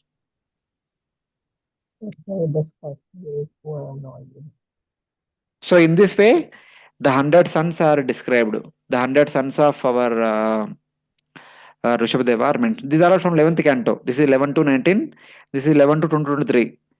Says, these sages wandering the earth, the Navayogendras, these sages wandering the earth while seeing the entire universe with all its gross and subtle objects as a manifestation of Supreme Lord and as non-different from Paramatma.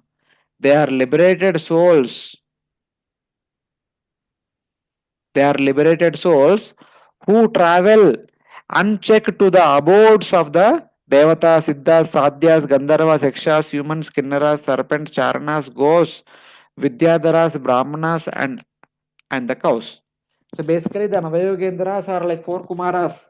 They are not wearing any clothes and they can wander anywhere and everywhere in the entire universe. And they are wandering like they're already Brahman realized and they are wandering everywhere and preaching everyone whomsoever come across them. They are preaching them the glories of the Supreme Lord.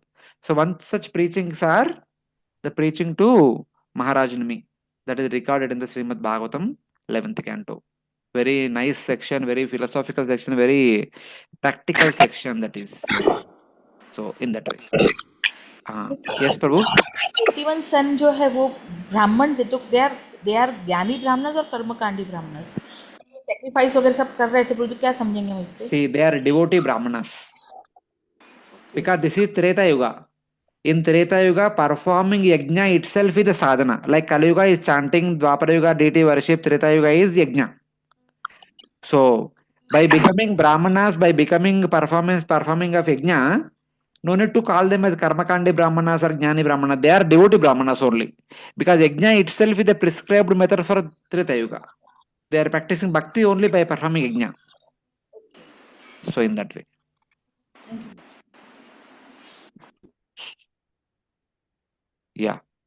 Yeah, please read the translation. Text number 14. Being an incarnation of the Supreme Personality of Godhead, Lord Rishabhdev was fully independent because his form was spiritual, eternal, and full of transcendental bliss. He eternally had nothing to do with the 4 principles of material misery, birth, death, old age, and disease. Nor was he materially attached. He was always equiposed, and he saw everyone on the same level. He was unhappy to see others unhappy, and he was the well-wisher of all living entities. Although he was a perfect personality, the Supreme Lord and the controller of all, he nonetheless acted as if he were an ordinary conditioned soul. Therefore, he strictly followed the principle of Varnasrama Dharma and acted accordingly. In due course of time, the principles of Varnasrama Dharma had become neglected. Therefore, though his personal characteristics and behavior, he taught the ignorant public how to perform duties within the Varnasrama Dharma. In this way, he regulated the general populace in householder life, enabling them to develop religion and economic well-being and to attain reputations, sons and sons and daughters, material pleasure, and finally eternal life. By his instructions, he showed how people could remain householders and at the same time become perfect by following the principle of Varnasrama Dharma. The Supreme Lord named Rushabhadeva was independent, eternally free from the succession of material changes. The time, with the passage of time, things will change, but the Supreme Lord will not change. So, in that way, he is always full of bliss and the sole controller. But like the Jiva, like one among us, performed prescribed activities and taught Dharma, which had been destroyed by showing an example to persons ignorant of Dharma. So, as a brahmachari, he showed how a brahmachari should do brahmacharya. As a grasa, he showed how a grasa dharma should be led. As a king, he showed how a king should lead. He exemplified his own personality for everyone to understand what to do, how to do, etc. etc. So he performed his prescribed activities and taught dharma, which had been destroyed by showing an example to persons ignorant of dharma. He was equal to all. He was in control of the senses. He was friendly to all. He was compassionate. He regulated the people in household life by having them attain morality, wealth, fame, offspring, and bliss. So, being a householder, one may endeavor to attain all these things. One should follow morality, one should attain wealth, one should also attain fame, one should attain offsprings, and one should live peacefully in the household order and then attain perfection. So, he displayed all these things by being a householder.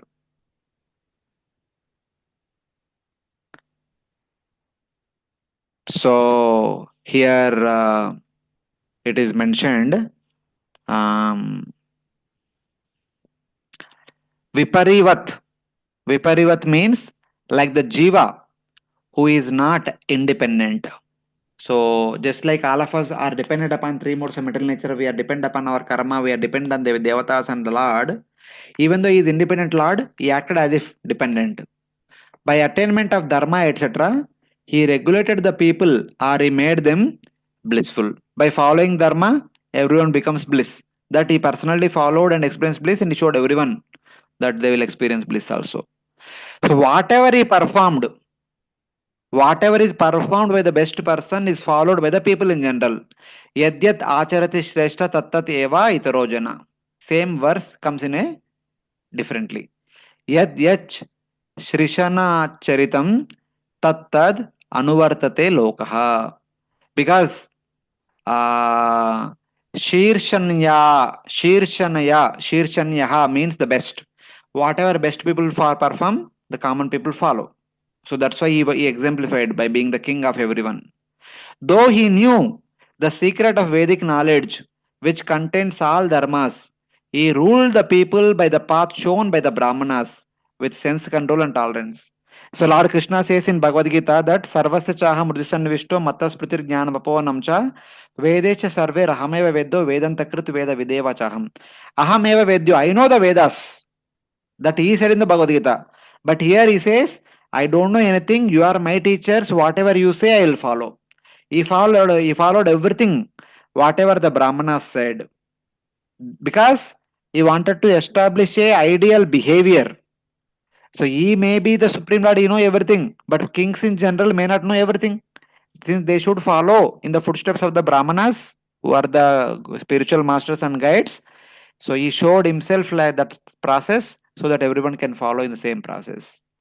Though he knew the secret explained in the Vedas, which included all, he taught the path shown by the Brahmanas. Though he, the Lord of everything, is Abhijna Swarat, he know everything, but still he acted as if he does not know anything. He simply followed the teachings taught by the Brahmanas. And also, he worshipped by performing sacrifices according to the instructions dedicated to various devatas 100 times with abundant ingredients, proper place and time, youth, faith, and praise.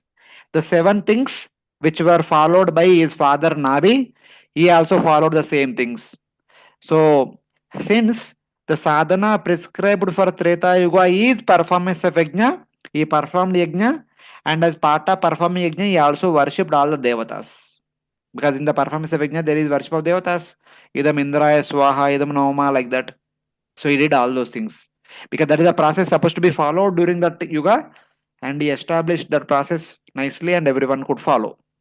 So all the seven things like proper ingredients, proper place, proper time, youth, faith, and praise, the mantras, and the niyamas, everything are being followed. So in that way, he worshipped by sacrifices filled with abundant ingredients, etc.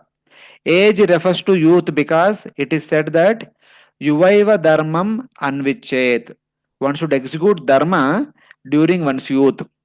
Nowadays, people say, now I am youth, I have to fulfill my better ambitions.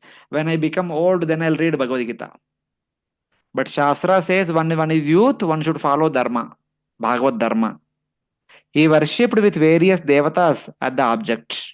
So in the yajna, devata worship is also there. So he did it as a matter of fact. So in that way.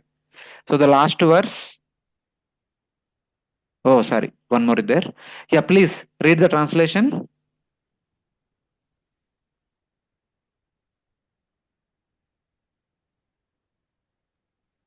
Hare Krishna.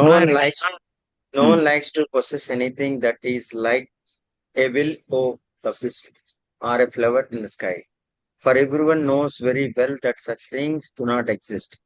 When Lord Rushabhadeva ruled this planet of Bharatvarsha, even common men did not want to ask for anything at any time or any means, by any means.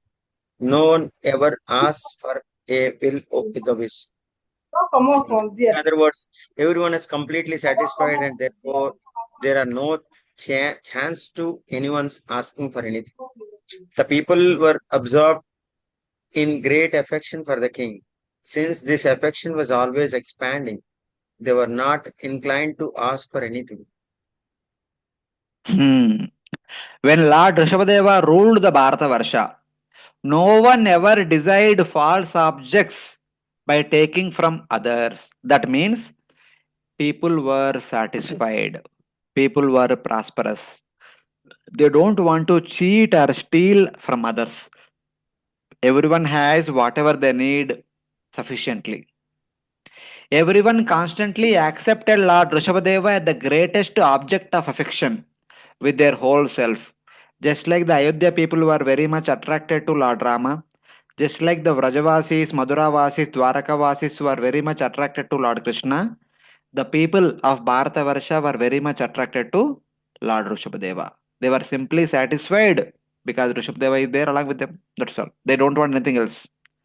While the Bharatavarsha was protected by Lord Rushabhadeva, no one had any desire for anything non-existent, like a flower in the sky of himself, by taking from others.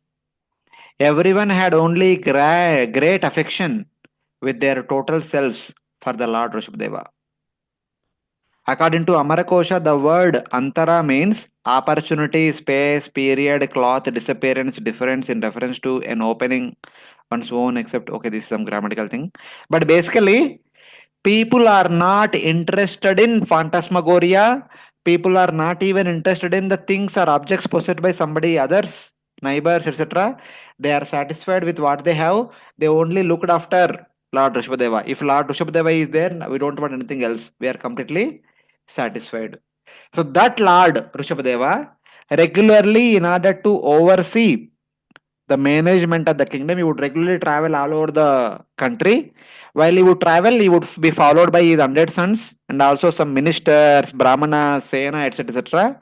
Once while traveling the kingdom here and there everywhere, Lord Rushabhadeva, the Supreme Lord, arriving at Brahmavarta, and there taught his attentive sons, who were self-controlled and filled with obedience and devotion, in an assembly of the best Brahmanas and sages. While the citizens listened, he spoke as follows. After traveling everywhere, they came to Brahmavarta. In one sense, Brahmavarta is the place located on the outskirts of their capital.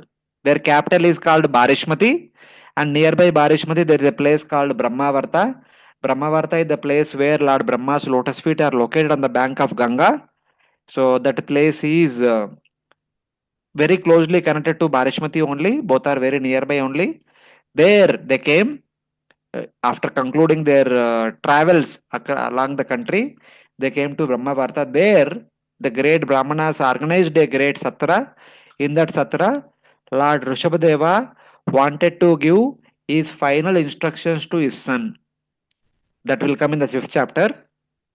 After instructing his 100 sons like that, then Rushabhadeva will take to Vanaprastha order, and he will enter into Vanaprastha order, and he will exemplify the Vanaprastha order. If somebody want to follow Vanaprastha order, how should we follow? That he will show as an example of Vanaprastha order. That will come in the next chapter. Brahmavarta is currently known as Bitur or Bitur. Bitur is a town in Kanpur district, 23.4 kilometers by road north of the center of Kanpur city in Uttar Pradesh, India. Bitur is situated on the right bank of the river Ganga. So that is where the meeting took place. In that meeting, Lord Rushabhadeva gives his final instructions as the king and as the father to his sons and citizens. Afterwards, he immediately takes to Vanaprastha, enthroning Bharata Maharaj as the next king. So we'll stop here. Already time ho gaya. So thank you very much for giving your time till now. Any questions anybody has?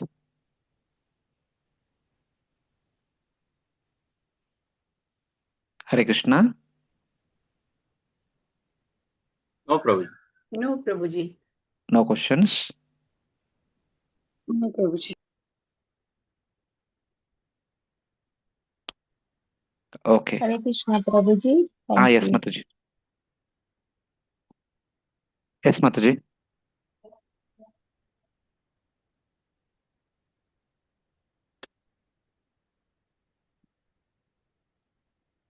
Krishna Prabhu ji Yes, Prabhuji. प्रभु जी ये मतलब नाभि का और ऋषभदेव का story से वो थोड़ा fast forward लग रहा है प्रभु जी वो कुछ ज्यादा एलोबरेट डिस्कशंस ज्यादा उनका यहाँ डिस्क्रिप्शन नहीं है प्रभु जी ऐसे हाँ जितना जरूरी है उतना दिया गया है ज्यादा डिटेल से ही नहीं basically Rushabhadeva's renunciation will be described elaborately. That will come elaborately in one full chapter that we will discuss. That is main. Bharata Maharaj will be described very detailed. Other people are briefly presented. So in that way, it is little fast forward. Okay. Yeah, Thank you, not Prabhuji. much details are there. See, in one sense, Bhagavatam does not talk about the activities so much. Bhagavatam mainly talks about the prayers offered by the personalities, the mood of the personalities, etc. The teachings of the personalities. So the prayers offered by the Brahmana priests and Nabhi are mentioned in the previous whole chapter was prayers only. The next chapter is all about instructions only. They are given in great detail. Even from the beginning also you see, first canto also talks about the Pandavas activities very briefly, but the prayers are elaborate. Kunti Parani prayers, Bhishma Dev prayers, Astinapur Vasis prayers, Dwaraka Vasis prayers, everywhere prayers are only seen. So that is Bhagavatam. Yes, Prabhuji. So in that way we have to see. Yes. Thank you, Prabhuji. Hare Krishna. Hare Krishna. And So if there are no questions from devotees,